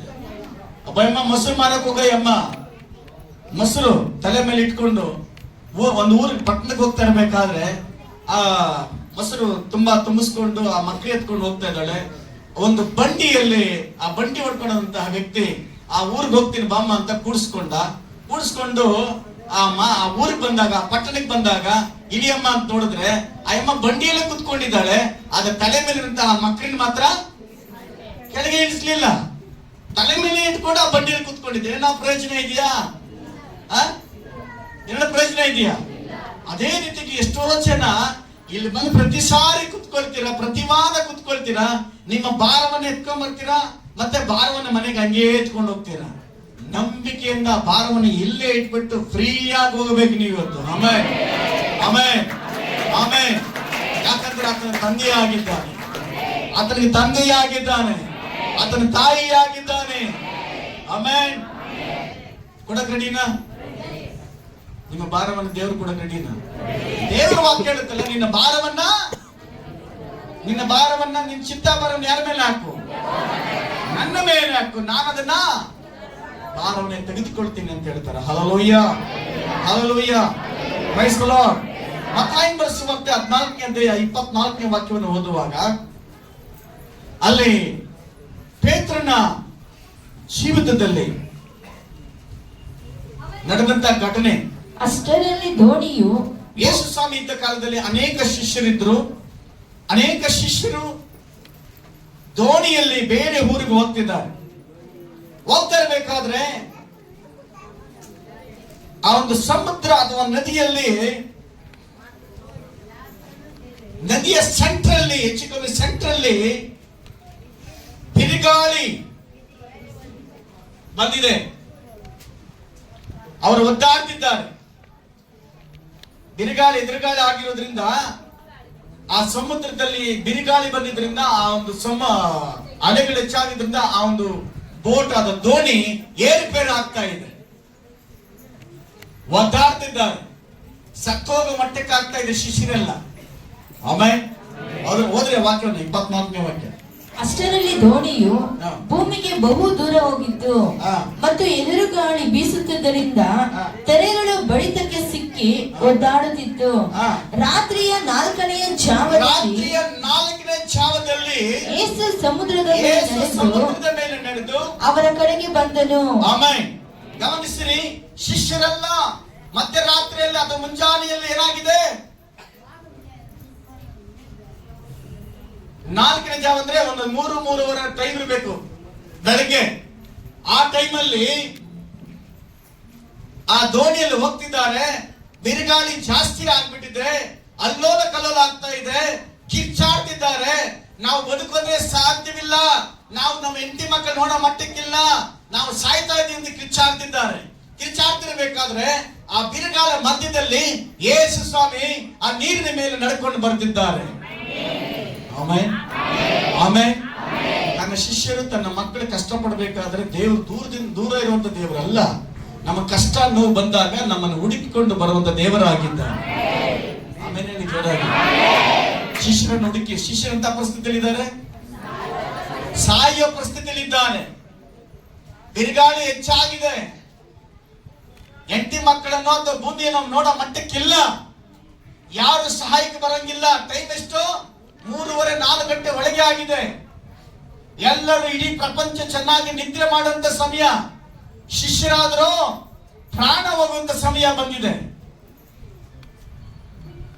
ಈ ಸಮಯದಲ್ಲಿ ಅಬಿರ್ಗಾಳ ಮಧ್ಯದಲ್ಲಿ, ದೊಡ್ಡ ದೊಡ್ಡ ಅಲೆಗಳ ಮಧ್ಯದಲ್ಲಿ ಯೇಸು ಕ್ರಿಸ್ತರು ನೀರಿನ ಮೇಲೆ ನಡ್ಕೊಂಡು ಬರ್ತಿದ್ದಾರೆ. ಈ ಪ್ರಪಂಚದಲ್ಲಿ ನೀರಿನ ಮೇಲೆ ನಡೆದವರು ಒಬ್ಬರೇ, ಅದು ಯೇಸು ಕ್ರಿಸ್ತನಾಗಿದ್ದಾರೆ. Hallelujah, hallelujah. ಗಮನಿಸ್ರಿ, ಆ ನೀರಿನ ಮೇಲೆ ಬಂದಾಗ ಸಮುದ್ರದ ಮೇಲೆ ನಡೆಯುವ ಆತನನ್ನು ಶಿಷ್ಯರು ನೋಡಿ ಭೂತವೆಂದು ತತ್ತರಿಸಿ ಭಯದಿಂದ ಕೂಗಿದರು. ಆಮೆನ್. ಇವತ್ತು ಜನಗಳಿಗೆ ಗೊತ್ತಾಗ್ತಾ ಇಲ್ಲ ಯಾರು ದೇವರು ಯಾವುದು ದೆವ್ವ ಅಂತ ಕೂಡ ಗೊತ್ತಾಗ್ತಾ ಇಲ್ಲ. ದೇವರಿಗಿಂತ ಮನುಷ್ಯರು ದೆವ್ವಕ್ಕೆ ಹೆಚ್ಚಾಗಿ ಭಯ ಬೀಳ್ತಾರೆ. ಆಮೆನ್. ಸ್ವಲ್ಪ ದಿವಸ ಹಿಂದ್ಗಡೆ ನಮ್ಮ ಸಭೆಯಲ್ಲಿ ಒಬ್ರು ಇದ್ರು. ಅವರು ಜಾಸ್ತಿ ದೆವ್ವಕ್ಕೆ ಭಯ ಬೀಳೋರು ಹೊರತು ದೇವರಿಗೆ ಭಯ ಬೀಳ್ತಾರಲಿಲ್ಲ. 6 ಗಂಟೆ ಆದ್ರೆ ಆಚೆ ಕಡೆ ಹೋಗೋಕೆ ಕೂಡ ಕಷ್ಟ.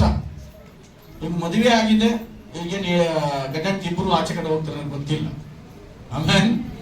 Price the lord, praise the lord. ಅವ್ರು ಸಂಡೇ ಸ್ಕೂಲ್ ಇಂದ ಇದ್ದಾಗ ನೋಡ್ತಾ ಇದ್ವಿ, ಅವ್ರ ಹತ್ರ ವಿಚಾರ ಮಾತಾಡ್ತಾ ಇದ್ವಿ. ಬೇರೆಯವರೆಲ್ಲ ಬಂದು ಹೇಳ್ತಿದ್ರು, ಅಣ್ಣ ಈ ಹುಡುಗನಿಗೆ ದೆವ್ವ ಅಂದ್ರೆ ಭಯ, ದೇವ್ರಂದ್ರೆ ಭಯ ಇಲ್ಲ ಅಣ್ಣ ಅಂತೀವಿ. ದೇವರಾದ್ರೆ ಅಡ್ಜಸ್ಟ್ ಮಾಡ್ಕೊಂಡು, ದೆವ್ವ ಆದ್ರೆ ನನಗೆ ಇಷ್ಟ ಆಗೋದೇ ಇಲ್ಲ ಅಂತೇಳಿ. Praise the lord, praise the lord. ನಿಮಗೆ ಯಾರಂದ್ರೆ ಭಯ? ನಿನ್ನೆ ಮಾಲೂರಲ್ಲಿ 2 ಕುಟುಂಬಗಳು ಪ್ರಾರ್ಥನೆಗೆ ಬಂದಿದ್ರು. ಪ್ರಾರ್ಥನೆಗೆ ಬಂದಾಗ ಒಬ್ಬ ಹೆಣ್ಮಗೆ ದೆವ್ವ ಹಿಡಿದಿತ್ತು, ಪ್ರೇಯರ್ ಮಾಡ್ತಾ ಇದ್ವಿ. ಇನ್ನೊಂದು ಕುಟುಂಬ, ಅವರು 3 ಜನ ಬಂದಿದ್ರು, ಅತ್ತೆ ಗಂಡ ಎಮ್ಮ ಬಂದಿದ್ರು. ಅವರು ಗೇಟ್ ಹತ್ರನೇ ನಿಂತ್ಕೊಂಡಿದ್ರು. ಏನ್ ನಡೀತಿದೆ ಅಂತೇಳಿ. ಅಲ್ಲ ಪಾಸ್ಟ್ ಪ್ರೇಯರ್ ಮಾಡ್ತಾರೆ, ನಿಮ್ಗೆ ದೆವ್ವ ಇರ್ತದೆ. ಅಯ್ಯೋ ದೆವ್ವನ ಅಂತೇಳಿ ಎಲ್ರು ಓಡ್ತಾರೆ. ಆ ಅಜ್ಜಿಗೆ ದೆವ್ವ ಅಂದ್ರೆ ಅಷ್ಟು ಭಯ ಬೀಳ್ತಾರೆ. ಆಮೇಲೆ ಅವ್ರು ಹೋದ್ಮೇಲೆ ಬಂದು ಪ್ರೇಯರ್ ಮಾಡಿಸ್ಕೊಂಡ್ರು. ಆ ಕಡೆ ನೋಡ್ತಾರೆ, ದೆವ್ವ ಹಿಡಿದವ್ರು ಇದ್ದಾರ ಅಂತ. ಯಾಕಮ್ಮ ನಿಮ್ಗೆ ದೇವರಂದ್ರೆ ಭಯನಾ, ದೆವ್ವ ಅಂದ್ರೆ ಭಯ ಅಂದ್ರೆ ಅದೇನೇ ಇರ್ಲಿ, ದೆವ್ವ ಅಂದ್ರೆ ಭಯನೇ. ಆ ಅಜ್ಜಿಗೆ ಅಷ್ಟು ಭಯ ಬೀಳ್ತಾರೆ. ಹಲ್ಲೆಲೂಯಾ. ನಿಮ್ಗೆ ಯಾರಂದ್ರೆ ಭಯ? ದೇವರಂದ್ರೆ ಭಯನಾ, ದೆವ್ವ ಅಂದ್ರೆ ಭಯನಾ? ಏಸಪ್ಪ ಅಂದ್ರೆ ಭಯನಾ? ಹಲ್ಲೆಲೂಯಾ. ಗಮನಿಸ್ರಿ, ಈ ಸಮುದ್ರದ ಮೇಲೆ, ನೀರಿನ ಮೇಲೆ ಯೇಸು ಕ್ರಿಸ್ತನು ಬಂದಿದ್ರಿಂದ ಆ ಶಿಷ್ಯರು ಏನಂತ ಹೇಳ್ತಾರೆ, ಭೂತವೆಂದು ತತ್ತರಿಸಿ ಭಯದಿಂದ ಕೂಗಿದರು. ಭಯದಿಂದ ಕೂಗಿದ್ರೆ ದೆವ್ವ ನೋಡಿದ್ರೆ ಹೆಂಗ್ ಹೇಳ್ತೀರ ನೀವು? ಭಯ ಬಂದ್ರೆ, ದೆವ್ವ ಬಂದ್ರೆ ಏನ್ ಮಾಡ್ತೀರ? ಓ ದೆವ್ವ ಚೆನ್ನಾಗಿದ್ದೀರ, ಓಕೆ ಹಂಗ ಮಾತಾಡ್ತೀರಿ. ಏನ್ ಮಾಡ್ತೀರಿ ಹೇಳಿ? ದೆವ್ವ ಅಂದ್ರೆ ಹೆಂಗ್ ಕೂಗ್ತೀರಾ, ಹೆಂಗ್ ಕೂಗ್ತೀರ? ಹೋಗ್ಲಿ,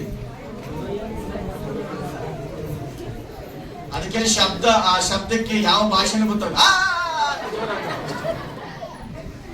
ಎಲ್ಲಾ ಭಾಷೆಯಲ್ಲಿ ಒಂದೇ ಕೂಗು. ದೆವ್ವ ಬಂದ್ರೆ ಏನದು? ಜೋರ ಕೂಗೋದು. ಒಂದು ವೇಳೆ ಪಕ್ಕದಲ್ಲಿ ಯಾರು ಇದ್ರೆ ಏನಾಯ್ತಂತ ಅವ್ರು ಕೂಡ ಭಯ ಬೀಳ್ತಾರೆ. ಏನೋ ಇಂಗ್ಲಿಷ್ ಕಾರಣ ಏನೋ, ಭಯ ಅನ್ನೋದು ಎಲ್ಲರನ್ನು ಬಯಸ್ತಾ ಹೋಗ್ತದೆ. ಎಂತ ವ್ಯಕ್ತಿ ಆದ್ರೂ ಭಯ ಬೀಳ್ತಾನೆ. Amen, amen, praise the lord. ಇಲ್ಲಿ ಯೇಸು ಕ್ರಿಸ್ತನು ಭಯಪಡಿಸಕ್ ಬಂದ ದೇವರಲ್ಲ, ಧೈರ್ಯಪಡಿಸೋ ದೇವರಾಗಿದ್ದಾರೆ. ದೇವರ ಮಕ್ಕಳು ಯಾವುದಕ್ಕೂ ಭಯಪಡೋ ಅವಶ್ಯಕತೆ ಇಲ್ಲ. ದೆವ್ವಕ್ಕೋ ಮಾಯ ಮಂತ್ರಗಳು ತಂತ್ರಗಳಿಗೂ ಭಯಪಡೋ ಅವಶ್ಯಕತೆ ಇಲ್ಲ. ಧೈರ್ಯವಾಗಿ ಮುನ್ನುಗ್ಗುವಂತಹ ವಿಶ್ವಾಸಿಗಳಾಗಿರಬೇಕು. Hallelujah, hallelujah, praise the lord. ನೋಡಿ ಗಮನಿಸ್ರಿ, ಕೂಡಲೇ ಯೇಸು ಮಾತಾಡಿ ಅವರಿಗೆ ಧೈರ್ಯವಾಗಿರಿ, ನಾನು ಅಂಜಬೇಡ್ರಿ ಅಂತ ಹೇಳಿದರು. ಅದಕ್ಕೆ ಅವಾಗ ಕೂಡ ಭಯ ಯಾರಿಗೆ? ಪೇತ್ರನಿಗೆ.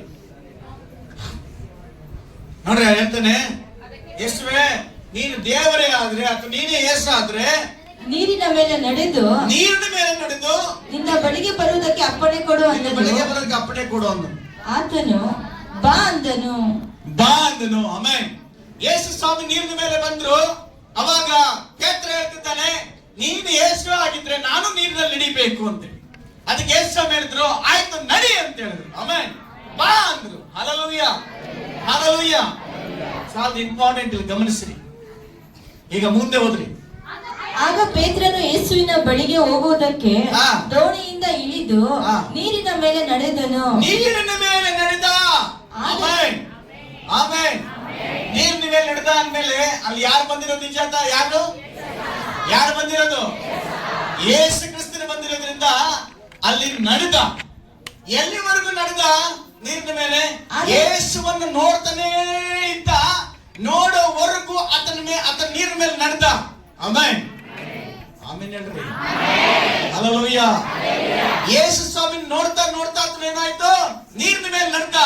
ಯಾವಾಗ ಅವನು ಗಾಳಿಯನ್ನು ನೋಡಿ ಭಯಪಟ್ಟು ಮುಳುಗುತ್ತಾ ಸ್ವಾಮಿ ನನ್ನನ್ನ ಕಾಪಾಡು ಕೂಗಿಕೊಂಡನು. ಇಲ್ಲಿ ಇಂಪಾರ್ಟೆಂಟ್ ಇವತ್ತು ಕಲಿಬೇಕಾದೇನೆಂದ್ರೆ, ಯೇಸು ಸ್ವಾಮಿ ನೋಡ್ಕೊಂಡು ಬರುವಂತ ಪ್ರತಿಯೊಬ್ಬರು ಕೆಳಗೆ ಬೀಳೋದೇ ಇಲ್ಲ.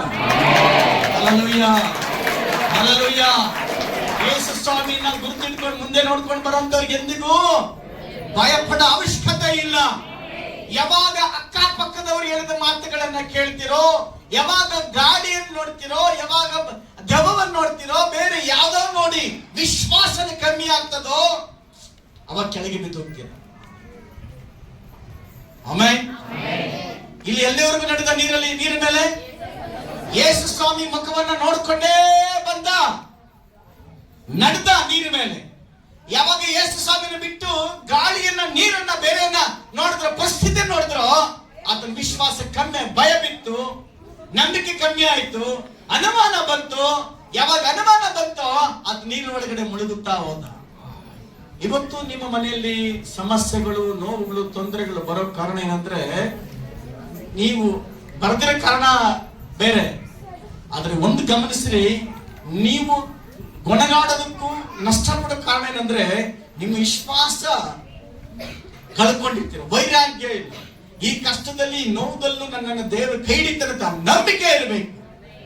ಪೇತ್ರನ ತರ ಸ್ವಲ್ಪ ದಿವಸ ಚೆನ್ನಾಗಿರ್ತಾರೆ, ದೇವ್ರು ನನಗೆ ಅದ್ಭುತ ಮಾಡಿದ್ರು, ಮನೆ ಕಟ್ಕೊಟ್ರು, ನನಗೆ ಗಾಡಿ ತಕ್ಕೊಟ್ರು, ನನಗೆ ಮದುವೆ ಮಾಡಿದ್ರು, ನನಗೆ ಅದು ಮಾಡಿದ್ರು, ಇದು ಮಾಡಿ ಎಲ್ಲ ಇರ್ತೀವಿ. ಸಹಜ. ಕಷ್ಟ ಅಥವಾ ಟೆಸ್ಟ್ ಅಥವಾ ಪರೀಕ್ಷೆ ಬಂದಾಗ ಸೋತು ಹೋಗ್ಬಿಡ್ತೀರ. ಪೇತ್ರನು ಅರ್ಧ ಬಂದ, ಅರ್ಧ ಬಿದ್ದು ಹೋಗ್ಬಿಟ್ಟ. ಇದರಲ್ಲಿ ಪಾಠ ಕಲಿಬೇಕಾದೇನಂದ್ರೆ, ನನಗೆ ಏನೇ ಸಮಸ್ಯೆ ಬಂದ್ರು, ಅಕ್ಕಪಕ್ಕದಲ್ಲಿ ಬಿರುಗಾಳಿಗಳು ಎಷ್ಟೇ ರೀತಿ ಸಮಸ್ಯೆ ಬಂದ್ರು, ಯೇಸುವನ್ನು ನೋಡಿಕೊಂಡೇ ಮುಂದೆ ಬರ್ತಾ ಇರಬೇಕು. ಯಾರು ನೋಡಿ ಬರಬೇಕು? ಯೇಸುವನ್ನೇ ನೋಡ್ಕೊಂಡು ಮುಂದೆ ಬರಬೇಕು. ನಾವು ಸೋತು ಹೋಗಬಾರ್ದು. ಪೇತ್ರನ ಆ ಕಡೆ ನೋಡ್ದ, ಗಾಳಿಯನ್ನು ನೋಡ್ದ, ಅವನ ವಿಶ್ವಾಸ ಕಮ್ಮಿ ಆಯ್ತು, ನೀರಲ್ಲಿ ಮುಳುಗೋ ಮಟ್ಟಕ್ಕೆ ಆಗ್ಬಿಟ್ಟ. Amen, amen, hallelujah. ಆದ್ರೂ ಸಹ ಯೇಸು ಸ್ವಾಮಿ ಹೇಳ್ತಾರೆ ನೋಡ್ರಿ, ಅಲ್ಪ ವಿಶ್ವಾಸಿಯೇ, ಆ ಕ್ಷಣವೇ ಯೇಸು ಕೈ ಚಾಚಿ ಅವನನ್ನು ಹಿಡಿದು, ಅಲ್ಪ ವಿಶ್ವಾಸಿ, ಯಾಕೆ ಸಂದೇಹ ಪಟ್ಟೆ, ಯಾಕೆ ಅನುಮಾನ ಪಟ್ಟೆ? ಯಾರ್ಯಾರು ಅನುಮಾನ ಪಡ್ತಾರೋ ಯೇಸು ಕ್ರಿಸ್ತನ ಮೇಲೆ ಅವರು ದೇವರಿಂದ ಏನು ಪಡ್ಕೊಳಕ್ ಆಗೋದಿಲ್ಲ. ಅನುಮಾನ ಅನ್ನೋದು ಕುಟುಂಬದಲ್ಲಿರ್ಬೋದು, ವ್ಯಕ್ತಿಗಳ ಮೇಲೆ ಇರ್ಬೋದು, ಅಥವಾ ದೇವರ ಮೇಲೆ ಇರ್ಬೋದು. ಏನಾಗುತ್ತೆ? ವ್ಯಕ್ತಿಗಳ ಮೇಲೆ ಅನುಮಾನ ಪಟ್ಟರೆ ಸಂಬಂಧ ಮುರಿದೋಗುತ್ತೆ. ಗಂಡನ ಮಧ್ಯದಲ್ಲಿ ಅನುಮಾನ ಬಂದ್ರೆ ಏನಾಗುತ್ತೆ? ಸಂಬಂಧ ಮುರಿದೋಗುತ್ತೆ. ಆದ್ರೆ ದೇವರ ಮೇಲೆ ಅನುಮಾನ ಪಟ್ಟಿದ್ದಾದ್ರೆ ನಿನ್ನ ಜೀವನದಲ್ಲೇ ಕಳ್ಕೊಂಡ್ಬಿಡ್ತೀವಿ. ಇದಕ್ಕೆ ದೇವರು ಏನು ಸಹಾಯ ಮಾಡಕ್ ಸಾಧ್ಯವಿಲ್ಲ. ಆಮೆನ್. ದೇವರ ಮೇಲೆ ನಂಬಿಕೆ ಇರಲಿ, ದೇವರ ಮೇಲೆ ಆ ವೈರಾಗ್ಯ ಯಾವತ್ತೂ ಇರಲಿ. ಯೇಸು ಸ್ವಾಮಿ ಎಂತ ಕಷ್ಟ ಬಂದು ನನ್ನ ಕೈ ಬಿಡೋದಿಲ್ಲ ಅಂತ ದೃಢವಾದ ನಂಬಿಕೆ ನಮ್ಮಲ್ಲಿ ಇರಬೇಕು. Amen, amen, hallelujah, praise the lord, praise the lord. ಮೂರನೇದಾಗಿ ಗಮನಿಸಬೇಕಾದ್ರೆ ನಮಗೆ ಟೆಂಪರರಿ ಆಶೀರ್ವಾದ ಮೇಲೆ ನಂಬಿಕೆ ಇಡಬಾರದು. ಯಾವ್ದ್ರ ಮೇಲೆ? ಟೆಂಪರರಿ ಆಶೀರ್ವಾದ. ಹೆಂಗೆ ಟೆಂಪರರಿ ಆಶೀರ್ವಾದ? ಇವಾಗ ಪ್ರೇಯರ್ ಮಾಡಿದೆ, ಇನ್ ಸ್ವಲ್ಪದಿಗೆ 10 ಲಕ್ಷ ಸಿಕ್ಬಿಡ್ತು, ಆಹಾ ಅಂತ. ಖಂಡಿತವಾಗ್ಲೂ ಅದೆಲ್ಲ ಮಾಯಾಬಾಸ. ಸೈತನನು ಕೊಟ್ಟಂಗೆ ಕೊಟ್ಟು ಕಿತ್ಕೊಂಡ್ಬಿಡ್ತಾನೆ, ನಷ್ಟಪಡಿಸ್ತಾನೆ. ಅದಕ್ಕೆಲ್ಲ ಅಡ್ಡ ಬೀಳಕ್ ಹೋಗ್ಬಾರ್ದು. ಲೋಕನ್ ಬರ್ಸುವಂತ 4ನೇ ಅಧ್ಯಾಯದಲ್ಲಿ 5 ಮತ್ತು 7ನೇ ವಾಕ್ಯದಲ್ಲಿ ನೋಡುವಾಗ ಅವನಲ್ಲಿ ಹೇಳ್ತಾನೆ, ನೀನ್ ನನಗೆ ನಮಸ್ಕಾರ ಮಾಡಿದ್ದೆ ಆದ್ರೆ ನಾನು ಎಲ್ಲವನ್ನ ಕೊಡ್ತೀನಿ ಅಂತ ಹೇಳ್ತಾನೆ. ಎಲ್ಲ ಐಶ್ವರ್ಯವನ್ನ, ವೈಭವನ್ನ ಕೊಡ್ತೀನಿ ಅಂತ ಹೇಳ್ತಾನೆ. ಆದ್ರೆ ಅವನ ಹತ್ರ ಇಲ್ಲ, ಅದು ಅವನು ಕೊಡಲ್ಲ. Amen, amen. ಮುಂದೆ ಹೋದ್ರಿ 4ನೇದ 5ರಿಂದ. ಬಳಿಕ ಸೈತಾನನು ಆತನನ್ನು ಮೇಲಕ್ಕೆ ಕರೆದುಕೊಂಡು ಹೋಗಿ ಕ್ಷಣ ಮಾತ್ರದಲ್ಲಿ ಲೋಕದ ಎಲ್ಲಾ ರಾಜ್ಯವನ್ನ ವೈಭವನ್ನ ತೋರಿಸಿ ಆತನಿಗೆ ತೋರಿಸಿ ಇವುಗಳೆಲ್ಲವುಗಳ ಅಧಿಕಾರವನ್ನು, ಇವುಗಳ ವೈಭವವನ್ನು ನಿನಗೆ ಕೊಡುವೆನು. ಇದೆಲ್ಲ ನನಗೆ ಕೊಟ್ಟದೆ, ಇದನ್ನು ನನ್ನ ಮನಸ್ಸು ಬಂದವನಿಗೆ ಕೊಡುತ್ತೇನೆ. ನೀನು ನನ್ನ ಮುಂದೆ ಅಡ್ಡ ಬಿದ್ದರೆ, ಇದೆಲ್ಲ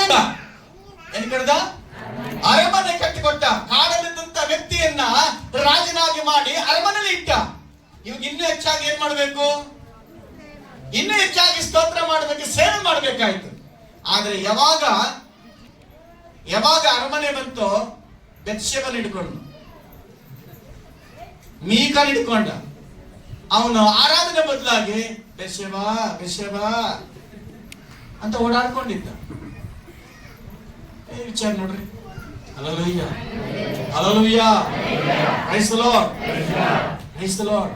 ದೇವರು ನಮ್ಮನ್ನು ಆಶೀರ್ವಾದ ಮಾಡಿದಾಗ ನಾವು ಇನ್ನೆಚ್ಚು ದೇವರ ಸೇವೆಯನ್ನು ಮಾಡಬೇಕು, ಇನ್ನೆಚ್ಚಾಗಿ ದೇವರನ್ನು ಸ್ತುತಿಸಬೇಕು, ಆರಾಧಿಸಬೇಕು ಹೊರತು ದೇವರನ್ನು ಬಿಟ್ಟು ಹೊರಗಡೆ ಬರಬಾರದು. Hallelujah, hallelujah. ಸೊಲೊಮೋನ ಹಂಗೆ ಆಗ್ಬಿಟ್ಟ. ಎಲ್ಲವನ್ನು ಅನುಕೂಲ ಪಡ್ಕೊಂಡ, ಚೆನ್ನಾಗಾದ, ಫೇಮಸ್ ಆದ. ಕೊನೆಗೆ ಸೊಲೊಮನ್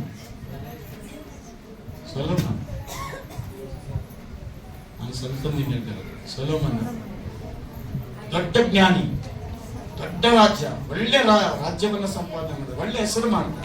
ಅವನಿಗೆ ಅನೇಕರ ಸ್ತ್ರೀಯರ ವ್ಯಾಮೋಹದಲ್ಲಿ ಬಿದ್ದು ಅವನು ಪರಲೋಕ ರಾಜ್ಯಕ್ಕೆ ಇಲ್ಲದಿಂದ ಆಗ್ಬಿಟ್ಟ. ಅನೇಕ ದೂತುಗಳನ್ನ ಹಾಕಿದ,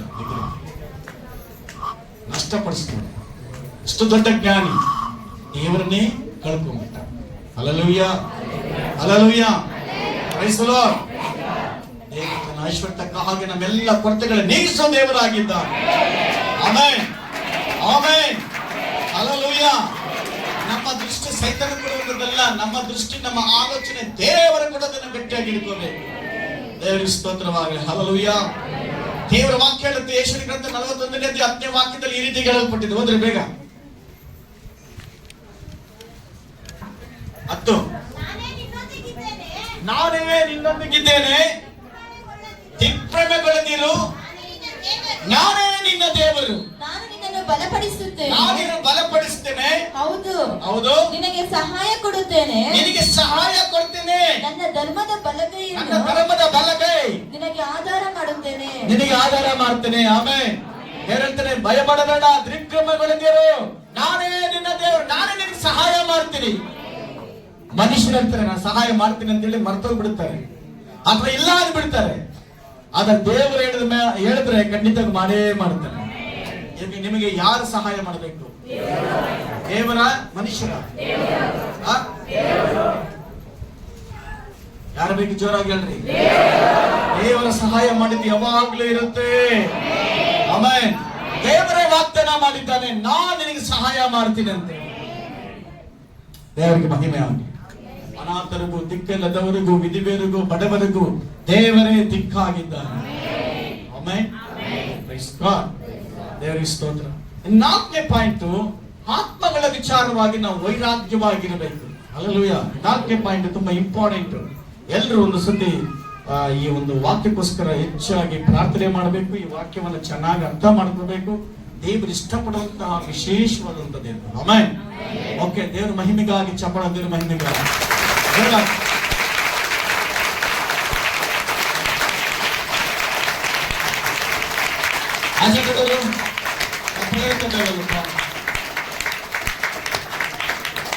ಓಕೆ, ಜ್ಞಾನೋಕ್ತಿಗಳು 11ನೇ ಅಧ್ಯಾಯ 30ನೇ ವಾಕ್ಯ. ಜ್ಞಾನೋಕ್ತಿಗಳು 11ನೇ ಅಧ್ಯಾಯ 30ನೇ ವಾಕ್ಯ.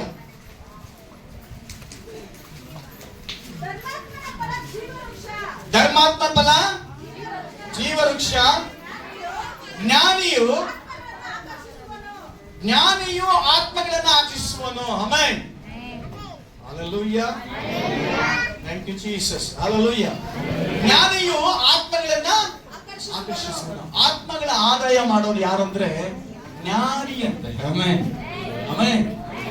ದೇವರಲ್ಲಿ ಜ್ಞಾನವಂತನು, ದೇವರಲ್ಲಿ ಜ್ಞಾನವನ್ನು ಹೊಂದಿದಂತ ವ್ಯಕ್ತಿ ಆತ್ಮಗಳ ಆದಾಯ ಮಾಡುವಂತ ವ್ಯಕ್ತಿಯಾಗಿದ್ದಾನೆ. ಹಲವಾರು ದೇವರಿಗೆ ಫಲ ಕೊಡುವಂತ ವ್ಯಕ್ತಿಯಾಗಿದ್ದಾನೆ. ಹಾಗಾಗಿ ದೇವರ ವಾಕ್ಯ ಹೇಳಲ್ಪಟ್ಟಿದೆ. ಆಚೆ ಕಡೆ ಹೋದ್ರೆ ಆ ವಾಕ್ಯವನ್ನ, ಜ್ಞಾನಿಯು ಆತ್ಮಗಳನ್ನ ಆಕರ್ಷಿಸ್ತಾನೆ. ಇಂಗ್ಲಿಷ್ ಅಲ್ಲಿ ಏನಿದೆ?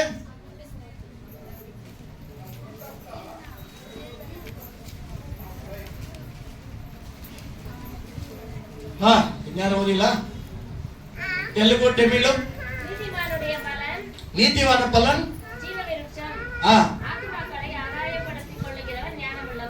ಆತ್ಮಗಳನ್ನು ಆದಾಯ ಮಾಡುವನು ಯಾರಂತೆ? ಜ್ಞಾನವಂತರ. ಆತ್ಮಗಳ ಆದಾಯ ಮಾಡುವ ಜ್ಞಾನವಂತನಂತೆ. Amen, amen. ಎಷ್ಟು ಜನಕ್ಕೆ ಜ್ಞಾನ ಬೇಕಾಗಿದೆ? Hallelujah, hallelujah. ಆತ್ಮಗಳನ್ನ ಆದಾಯ ಮಾಡುವಂತನು ಯಾರು? ಜ್ಞಾನವಂತನು. ಆ ವೈರಾಗ್ಯ ಬೇಕು. ಆತ್ಮಗಳ ನಷ್ಟ ಆಗ್ತದೆ, ಜನ ನರಕಕ್ಕೆ ಹೋಗ್ತಿದ್ದಾರೆ. ಅವರ ಕುರಿತಾಗಿ ವೇದನೆ ಪಡಬೇಕು, ದುಃಖ ಪಡಬೇಕು, ಪಶ್ಚಾತ್ತಾಪ ಪಡಬೇಕು, ಪ್ರಾರ್ಥಿಸಬೇಕು. ದೇವರೇ, ನಮ್ಮ ಕುಟುಂಬದಲ್ಲಿ ರಕ್ಷಣೆ ಹೊಂದಿಲ್ವಲ್ಲ, ನಮ್ಮ ಬೀದಿಯಲ್ಲಿ ರಕ್ಷಣೆ ಹೊಂದಿಲ್ಲ ಅಂತೇಳಿ ಪ್ರಾರ್ಥಿಸಬೇಕು. Amen, amen, hallelujah. ನೋಡ್ರಿ, ಜ್ಞಾನಿಗಳ ಕುರಿತಾಗಿ ಇಲ್ಲಿ ಹೇಳಲ್ಪಟ್ಟಿದೆ ನೋಡ್ರಿ. ದಾನಿಯೇಲ ಗ್ರಂಥ 12ನೇ ಅಧ್ಯಾಯ 3ನೇ ವಾಕ್ಯ. ದಾನಿಯೇಲ ಗ್ರಂಥ 12ನೇ ಅಧ್ಯಾಯ 3ನೇ ವಾಕ್ಯ.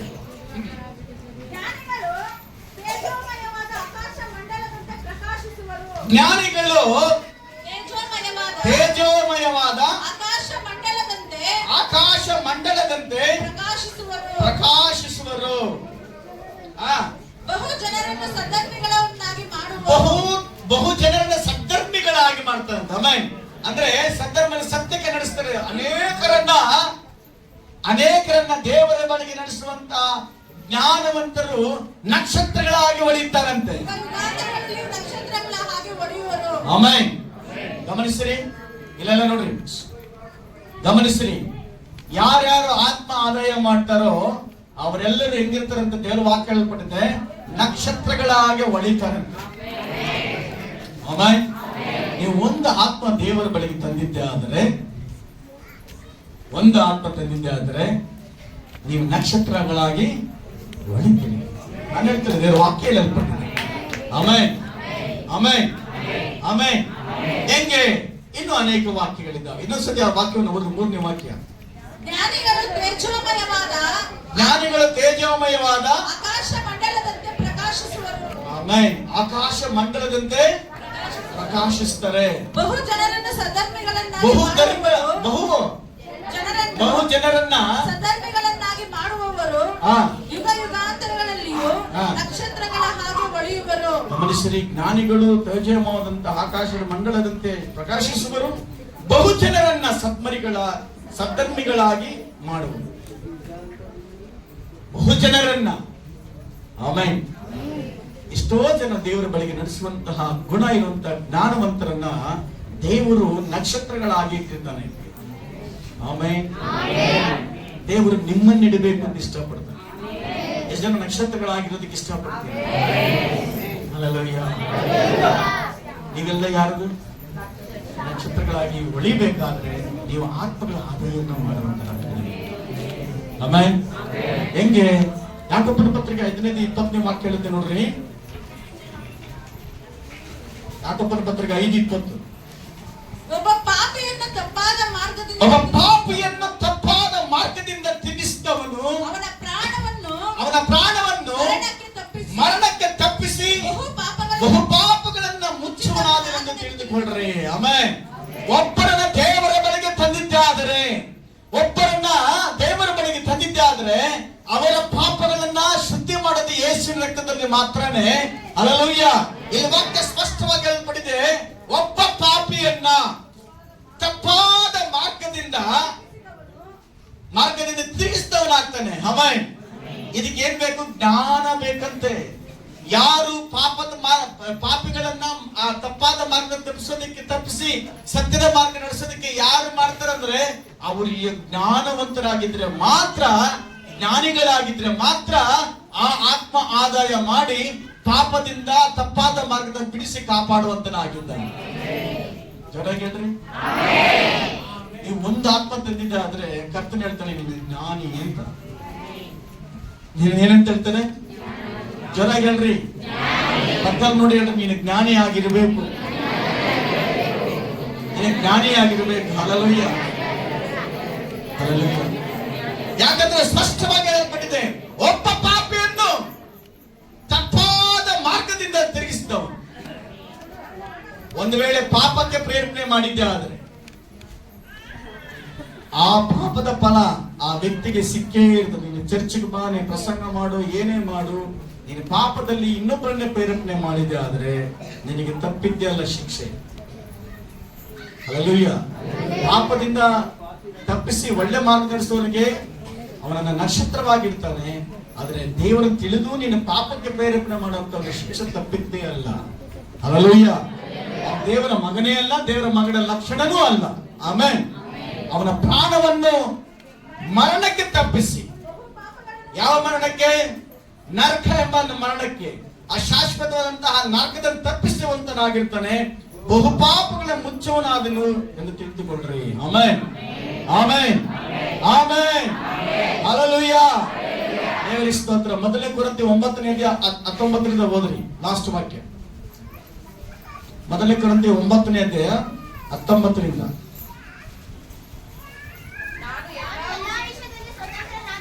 ನಾನು ಎಲ್ಲಾ ವಿಷಯದಲ್ಲೂ ಸ್ವತಂತ್ರನಾಗಿದ್ದನು, ಸಂಪಾದಿಸಿಕೊಳ್ಳಬೇಕೆಂದು. ಏನಂತೆ? ನಾನು ಹೆಚ್ಚು ಜನರನ್ನ ಸಂಪಾದಿಸಬೇಕಂತೇಳಿ ನನ್ನನ್ನು ಎಲ್ಲರಿಗೂ ಅಧೀನ ಮಾಡ್ಕೊಂಡಿದ್ದೇನೆ. ಅವನ ವೈರಾಗ್ಯ ನೋಡ್ರಿ. ಅವನ ವೈರಾಗ್ಯ ಏನ್ ಗೊತ್ತಾ? ಹೆಚ್ಚು ಜನರ ಸಂಪಾದನೆ ಮಾಡ್ಬೇಕು ದೇವರಿಗಾಗಿ. ಹೆಚ್ಚು ಹಣ ಸಂಪಾದನೆ ಮಾಡ್ಬೇಕಂತಲ್ಲ. ಪೌಲನು ನೋಡ್ತಿರಂತ ಶ್ರೀಮಂತಿಕೆ ಇಲ್ಲ ಅವನಿಗೆ. ದೊಡ್ಡ ಶ್ರೀಮಂತನೇ, ದೊಡ್ಡ ವಿದ್ಯಾವಂತ, ಡಿಗ್ರಿ ಸ್ಟೂಡೆಂಟ್, ಅವನು ದೊಡ್ಡ ಜ್ಞಾನಿ. ಆದ್ರೆ ಅದು ತಾನು ತಗ್ಗಿಸಿಕೊಂಡು ಎಲ್ಲವನ್ನ ತ್ಯಾಗ ಮಾಡಿ ಅವನ ಉದ್ದೇಶ ಒಂದೇ, ನಾನು ಬಹು ಜನರನ್ನ ಸಂಪಾದನೆ ಮಾಡಬೇಕು. ಎಷ್ಟು ಜನ ಆತ್ಮ ಆದಾಯ ಮಾಡಕ್ಕೆ ಇಷ್ಟಪಡ್ತೀರಾ? ದೇವ್ರು ಹೇಳ್ತಾನೆ ವಾಕ್ಯ ನೋಡ್ರಿ, ನೀವು ಕೈ ಎತ್ತವ್ರು ಪ್ರತಿಯೊಬ್ಬರು ಒಂದೊಂದು ಆತ್ಮನ ಈ ವಾರದಲ್ಲಿ ತರಬೇಕು. ಒಂದು ಕೈ ಚಿಕ್ಕ ತಂದ್ಬಿಟ್ರ ತರಕ್ಕಾಗಲ್ಲ. ಪ್ರಾರ್ಥನೆ ಮಾಡು, ನಿನ್ನ ಹತ್ರಗೆ ಸಿಗೋದು ಮಾಡ್ತಾನೆ. ರಾತ್ರಿ ಎಲ್ಲ ಪ್ರಯಾಸ ಪಟ್ಟ ದೇವ್ರೆ ಒಂದು ಮೀನು ಸಿಗ್ಲಿಲ್ಲ. ಹೌದು, ಸಿಗಲ್ಲ. ದೇವ್ರು ಹೇಳ್ತಾನೆ, ನಾನು ಹೇಳ್ದಂಗೆ ನಿನ್ ಬಲೆ ಹಾಕಿ ಸಿಗುತ್ತೆ ಅಂದ. ದೇವ್ರು ಹೇಳ್ದಂಗೆ ಬಲೆ ಹಾಕಿದ್ರೆ ಮೀನುಗಳು ಸಿಕ್ಕಿದ್ವು. ಆಮೇಲೆ ನೀವು ಒಬ್ಬೊಬ್ಬರು ಒಂದು ಆತ್ಮನ ತರಬೇಕು. ಹಲ್ಲೆಲೂಯ. ದೇವರೇ, ನಾನು ನಕ್ಷತ್ರ ತರ ಹೊಳಿಬೇಕು, ನಾನು ನಿನ್ನ ಮಗು, ನಾನು ಒಂದು ಫಲವಾದ್ರೆ ಕೊಡಬೇಕು ಅಂತೇಳಿ ತೀರ್ಮಾನ ಮಾಡಿ ಕರ್ತರ್ತಾರ. ಸುವಾರ್ತೆ ಹೇಳ್ತೀರಾ? ಸುವಾರ್ತೆ ಹೇಳ್ತೀರಾ? ನೀವು ಸುವಾರ್ತೆ ಹೇಳಿ ಕರ್ತನಿದೆ ಆದ್ರೆ ನಿಮ್ಮ ಪಾಪಗಳು ಕ್ಷಮಿಸಲ್ಪಟ್ಟಿದೆ ಅಂತ ಅರ್ಥ. ಇದರ ಮುಖಾಂತರ ಯಾರು ಕರ್ಕೊಂಡ್ ಬಂದಿರ್ತಾರೋ ಅವರ ಪಾಪಗಳು ಕ್ಷಮಿಸಲ್ಪಟ್ಟಿರ್ತದೆ. Amen, amen. ಪಾಪಗಳು ಕ್ಷಮಿಸಲ್ಪಟ್ಟಂತ ವ್ಯಕ್ತಿ ಫಲ ಕೊಡ್ತಾನೆ ಇರ್ತಾನೆ, ಅವನ ಜ್ಞಾನವಂತನಾಗಿರ್ತಾನೆ. ದೇವರ ವಾಕ್ಯ ಸ್ಪಷ್ಟವಾಗಿ ಅದನ್ನೇ ಹೇಳ್ತಾ ಇರೋದು. ಹಲ್ಲೆಲೂಯ.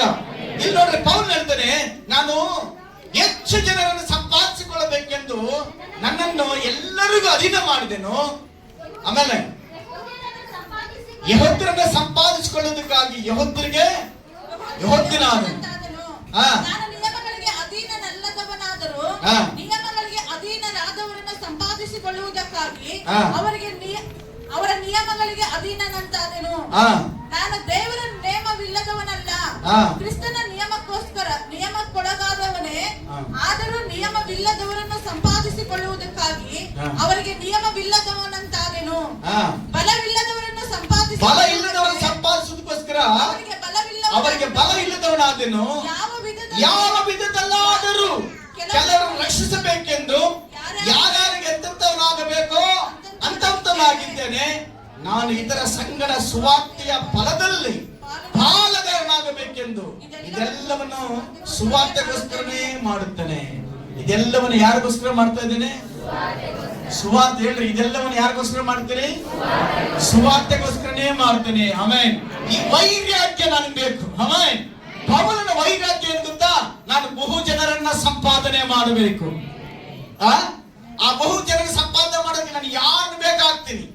ದೊಡ್ಡ ಜಾತಿ ಜೊತೆ ದೊಡ್ಡ ಜಾತಿಯನ್ನು ಗುರುತಿಸ್ಕೊಳ್ತೀನಿ, ಚಿಕ್ಕ ಜಾತಿಗೆ ಚಿಕ್ಕ ಜಾತಿಯಾಗಿ ಗುರುತಿಸ್ಕೊಳ್ತೀನಿ, ಬಡವನಿಗೆ ಬಡವನಾಗಿ ಗುರುತಿಸ್ಕೊಳ್ತೀನಿ, ಶ್ರೀಮಂತರಿಗೆ ಶ್ರೀಮಂತರಾಗಿ ಗುರುತಿಸ್ಕೊಳ್ತೀನಿ.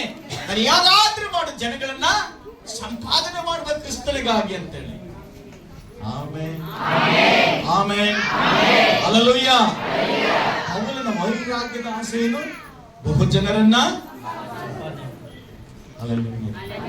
ಹೆಚ್ಚಿನ ನಿಮಗಿದೆ. ಆತ್ಮ ಆದಾಯ ಬೇಕಾದ್ರೆ ಏನಿರಬೇಕು?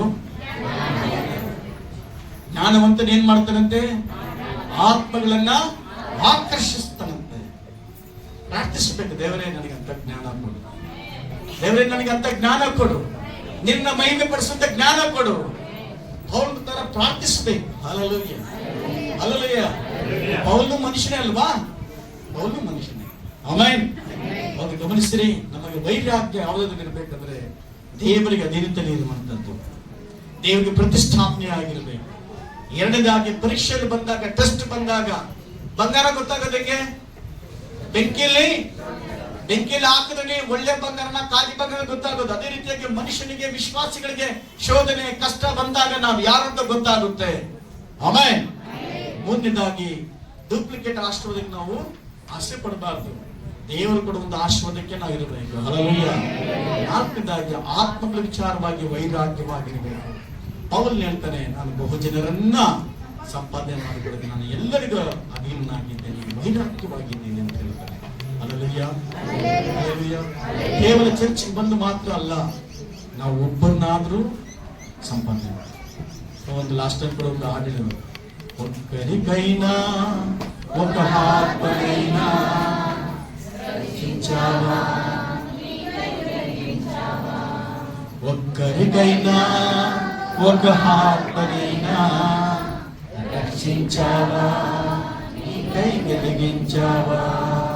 ಆಮೆನ್. ಒಬ್ಬರನ್ನಾದ್ರೂ ಸಂಪಾದನೆ ಮಾಡಬೇಕು. ಆಮೆನ್. ಎಲ್ಲ ಎದ್ದಿದ್ ಕಡೆ ಸಂಬಂಧ ಸುವಾರ್ತೆಯಲ್ಲವರೇ ಇಲ್ಲ. ಯೇಸುವೇ, ನನ್ನನ್ನು ನಿನ್ನ ಪಾತ್ರೆಯಾಗಿ, ನಿನ್ನ ಕೈಯಲ್ಲಿ ಪಾತ್ರೆಯಾಗಿ ಉಪಯೋಗ ಮಾಡಿಕೊಂಡು ದೇವರನ್ನ ಕೇಳ್ರಿ. ನಾನು ಯಾರು ಸುವಾರ್ತೆ ಹೇಳ್ತೇನೆ ಅವರ ಮನಸ್ಸು ತೆರೆಯಲ್ಪಡಬೇಕು ದೇವರೇ. ಅವರು ನಿನ್ನ ಕಡೆ ಅಂಗೀಕಾರ ಆಗಬೇಕು ದೇವರೇ ಅಂತ ಹೇಳ್ರಿ. Hallelujah. Thank you, Lord. Hallelujah. ಆ ಜ್ಞಾನವನ್ನು ಕುಡಿಸುವ ನನ್ನ ಬಾಯಲ್ಲಿ ಜೀವವನ್ನು ಇಡು, ಸತ್ಯವನ್ನು ಇಡು. ನಾನು ಬಾಯಿ ಬಿಟ್ಟು ಪ್ರಾರ್ಥಿಸುವಾಗ, ನಾನು ಬಾಯಿ ಬಿಟ್ಟು ಪ್ರಾರ್ಥನೆ ಮಾಡುವಾಗ, ನಾನು ಬಾಯಿ ಬಿಟ್ಟು ಸುವಾರ್ತೆ ಹೇಳುವಾಗ ಆತ್ಮ ಆದಾಯ ಆಗಬೇಕು ದೇವರೇ. ಆ ಆತ್ಮ ನಷ್ಟ ಆಗಬಾರದು. Thank you, Jesus. ನಿಮ್ಮ ಊರಿಗಾಗಿ ಪ್ರಾರ್ಥನೆ ಮಾಡ್ರಿ ಈ ಸಮಯದಲ್ಲಿ. ನಿಮ್ಮ ಬಂಧುಗಳಿಗಾಗಿ ಪ್ರಾರ್ಥನೆ ಮಾಡ್ರಿ ಈ ಸಮಯದಲ್ಲಿ. ನಿಮ್ಮ ಬೀದಿಗಾಗಿ ಪ್ರಾರ್ಥನೆ ಮಾಡ್ರಿ. ಯೇಸುವೇ, ನನ್ನ ಬಂಧುಗಳು, ನನ್ನ ಸ್ನೇಹಿತರು ನರಕಕ್ಕೆ ಹೋಗ್ತಿದ್ರೆ ಸ್ವಾಮಿ, ನರಕಕ್ಕೆ ಹೋಗ್ತಿದ್ರೆ ಸ್ವಾಮಿ, ಅವರ ಮೇಲೆ ಕರುಣೆ ತೋರಿಸು. ಯೇಸುವೇ, ನಮ್ಮೂರು ರಕ್ಷಿಸಲ್ಪಡಲೆ. ಯೇಸುವೇ, ನಿನ್ನನ್ನು ಉಪಯೋಗ ಮಾಡಿಕೊಳ್ತೇನೆ. ನನ್ನ ಸ್ನೇಹಿತರು ರಕ್ಷಿಸಲು ಸ್ವಾಮಿ, ನನ್ನ ಕುಲದವರು ರಕ್ಷಣೆ ಮಾಡಲು ಸಹಾಯ ಮಾಡು. ನಮ್ಮ ಊರ ರಕ್ಷಣೆ ಹೊಂದಲು ಸಹಾಯ ಮಾಡು. ನಮ್ಮ ತಾಲೂಕು ರಕ್ಷಣೆ ಹೊಂದಲೇ, ನಮ್ಮ ಜಿಲ್ಲೆ ರಕ್ಷಣೆ ಹೊಂದಲೇ ಯೇಸುವೇ. Thank you, Jesus. ಜಾತಿ ಧರ್ಮಗಳನ್ನು ಮೀರಿ ಆತ್ಮ ರಕ್ಷಿಸಲ್ಪಡ ಎಲ್ಲ ಜಾತಿ ಜನಾಂಗ, ಎಲ್ಲ ಧರ್ಮದವರು ರಕ್ಷಿಸಲ್ಪಡ ನರಕದಿಂದ ತಪ್ಪಿಸಿಕೊಳ್ಳಿಸುವ ನಿತ್ಯ ಜೀವಕ್ಕೆ ಬಾಧ್ಯರಾಗಿರುವಾಗ ಸಹಾಯ ಮಾಡುತ್ತೆ.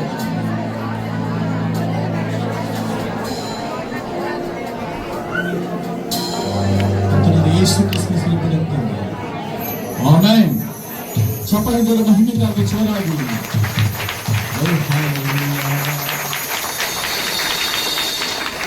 ಹಲ್ಲೆಲೂಯಾ, ಆರಾಧನೆ ಯೇಸು ರಾಜನಿಗೆ, ಆರಾಧನೆ. ಹಲ್ಲೆಲೂಯಾ, ಆರಾಧನೆ ಯೇಸು ರಾಜನಿಗೆ. ನನ್ನ ದೇಹದಲ್ಲಿ ಉಸಿರಿರುವ ತನಕ ಸಾಗುತ್ತಿರುವ ಸ್ತುತಿ ಆರಾಧನೆ. ದೇಹದಲ್ಲಿ ಉಸಿರಿರುವ ತನಕ ಸಾಗುತ್ತಿರುವ ಸ್ತುತಿ ಆರಾಧನೆ.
ಆಮೆನ್. Praise the lord. ಪ್ರಾರ್ಥನೆ ಮಾಡೋಣ. ಸಂಗಲಿ ಸರ್ವಶಕ್ತನಾದ ತಂದೆಯಾದ ದೇವರೇ ಸ್ತೋತ್ರ ಸ್ವಾಮಿ, ಹೆಸರಿಗಾಗಿ ಸ್ತೋತ್ರ ಕರ್ತನೆ. ಕರ್ತನೆ ಈ ಸಮಯದಲ್ಲಿ ಕರ್ತನೆ ಒಬ್ಬ ಬೆಳಗಿಂದ ಇಲ್ಲಿವರೆಗೂ ನೀವು ಮಾಡಿದ ಎಲ್ಲ ಉಪಕಾರಗಳಿಗಾಗಿ ಸ್ತೋತ್ರ, ಆರಾಧನೆಗಾಗಿ ಸ್ತೋತ್ರ ಮಾಡ್ತೀವಿ ಸ್ವಾಮಿ, ಸಾಕ್ಷಿಗಳಿಗಾಗಿ ಸ್ತೋತ್ರ ಮಾಡ್ತೀವಿ. ಅದ್ಭುತವಾಗಿ ಕರ್ತನೆ ಅದ್ಭುತ ಮಾಡಿದ ಸಾಕ್ಷಿಗಳನ್ನು ನಿಲ್ಲಿಸಲಿಕ್ಕಾಗಿ ಸ್ತೋತ್ರ ಮಾಡ್ತೀವಿ. ಅಷ್ಟು ಮಾತ್ರ ಕರ್ತನೆ ಕೊಟ್ಟಂತ ವಾಕ್ಯ ಭಾಗಕ್ಕಾಗಿ ಸ್ತೋತ್ರ. ವಾಕ್ಯದಲ್ಲಿ ಕರ್ತನೆ ನಾವು ಎಲ್ಲಾ ಸಮಯದಲ್ಲಿ ಹಿಂಗೆ ವೈರಾಗ್ಯವಾಗಿರಬೇಕು ಅಂತ ಆ ಕೊನೆಯ ಸಮಯಗಳಲ್ಲಿ ನೀನು ಯಾವ ರೀತಿ ಅದ್ಭುತವಾಗಿ ಜನಗಳನ್ನ ಕಾಪಾಡ್ತಾ ಬಂದೆ ಅಂತ ಹೇಳಿ ಒಳಗಿಸುವ ಅಷ್ಟು ಮಾತ್ರ ಕರ್ತನೆ ಈ ಸಂತರ ದೇವರೇ ಕೊಟ್ಟಂತ ಕಾಣಿಕೆ ಭಾಗಗಳಲ್ಲಿ ನೀವು ಆಶೀರ್ವಾದ ಮಾಡಿಸುವ. ಅದು ನಿಮಗೆ ಆಶೀರ್ವಾದವಾಗಿ ನಿಮ್ಮ ನಾಮ ಮಹಿಮೆಗಾಗಿ ಅನೇಕರ ಆಶೀರ್ವಾದಕ್ಕೆ ಉಪಯೋಗವಾಗಿ ನಡೆಸುವ. ದೇವರೇ ಸಮಯಕ್ಕಾಗಿ ಸ್ತೋತ್ರ. ನನ್ನ ಪ್ರತಿಯೊಬ್ಬರನ್ನ ಆಶ್ರಯಿಸಿ ಈ ವಾರದಲ್ಲಿ ನಡೆದಲ್ಲ ಪ್ರಾರ್ಥನೆ ಕೂಟಗಳನ್ನು ನೀವು ಆಶೀರ್ವಾದ ಮಾಡಿಸುವ. ಅಷ್ಟು ಮಾತ್ರ ಅಲ್ಲ ಕರ್ತನೆ ಈ ಸಂದರ್ಭ ಒತ್ತರಿಟ್ಟು ಗೋಪಾಲಿಗಾಗಿ ಪ್ರಾರ್ಥನೆ ಮಾಡ್ತಾರೆ. ಅವರ ತಮ್ಮನಿಗಾಗಿ ಅಣ್ಣನಿಗಾಗಿ ಏನೆಂದು ಸಮಸ್ಯೆ ಇದೆ ಅದೆಲ್ಲ ಸಮಸ್ಯೆಯನ್ನು ಬಿಡಿಸಿ ಕಾಪಾಡಿ. ಅದೇ ರೀತಿ ವೆಂಕಟೇಶ್ ಅವರ ಮಗ ಶಿವಗಾಗಿ ಪ್ರಾರ್ಥನೆ ಮಾಡ್ತಾನೆ, ಆತನಿಗೆ ಸಮಸ್ಯೆಗಳು ತೆಗೆದಾಕಿ ಸ್ವಾಮಿ. ಇನ್ನೂ ಯಾರ್ಯಾರು ಅನಾರೋಗ್ಯ ಬಲದ ಸಮಸ್ಯೆ ಇದೆಯೋ ಬಿಡುಗಡೆ ಆಗಲಿ. ಈ ಜಾಗದಲ್ಲಿ ಕೂಡಿ ಬಂದಂತ ಒಬ್ಬೊಬ್ಬರಿಗಾಗಿ ಪ್ರಾರ್ಥನೆ ಮಾಡ್ತೀವಿ ಸ್ವಾಮಿ. ಸಾಲದ ಸಮಸ್ಯೆ, ಕುಟುಂಬದ ಸಮಸ್ಯೆ, ಭಯದ ಸಮಸ್ಯೆ, ಈ ಮಂತ್ರವಾದಿಗಳ ಸಮಸ್ಯೆ ಏನೆಲ್ಲ ಇದೆಯೋ ಅವೆಲ್ಲ ಬಿಡಿಸಿ ಅಪ್ಪ ಹೊಸ ಜೀವನವನ್ನ ಕೊಡಿ ಕರ್ತನೆ, ಹೊಸ ಬಲ ಉಂಟಾಗಲಿ ಕರ್ತನೆ. ಕೃಪೆಯು ಕರುಣೆ ತುಂಬಿಸುವ ಅದ್ಭುತ ನೀವು ಕಾರ್ಯ ಮಾಡಿದ್ದಕ್ಕಾಗಿ ಸ್ತೋತ್ರ. ಎಲ್ಲರಿಗೂ ನೀವು ಮಾಡಿದ ಎಲ್ಲ ಉಪಕಾರಗಳಿಗಾಗಿ ಸ್ತೋತ್ರ ಸ್ವಾಮಿ. ನಿಮ್ಮ ನಾಮಕ್ಕೆ ಮಹಿಮೆಗಾಗಿ ನಾಳೆ ವಾರ ಕರ್ತನ ಭೋಜನಕ್ಕಾಗಿ ನಾವು ಸ್ತೋತ್ರ ಮಾಡ್ತೇವೆ. ಅದಕ್ಕಾಗಿ ಸಿದ್ಧ ಮಾಡಲ್ಪಟ್ಟಂತ ಎಲ್ಲ ಕಾರ್ಯಗಳಿಗಾಗಿ ಸ್ತೋತ್ರ. ಬುಧವಾರದಂತಹ ಆ ಒಂದು ಅಮಾವಾಸ್ಯ ಪ್ರಾರ್ಥನೆಗಾಗಿ ಸ್ತೋತ್ರ. ಅನೇಕ ಜನ ರಕ್ಷಿಸಲು ಪ್ರಯತ್ನಿಸುವ ಕೃಪೆ ಸಹಾಯ, ಅದರ ಸಂಬಂಧ ಹೋಗದಂತೆ ಆಶ್ರಯ ಹೊಂದಿಕೊಂಡು ಹೋಗುವ ಸಹಾಯ ಕೃಪೆ ಕಲಿಸಬೇಕಾಗಿ ಕರ್ತನಾದ ಯೇಸು ಕ್ರಿಸ್ತನ ತಂದೆ.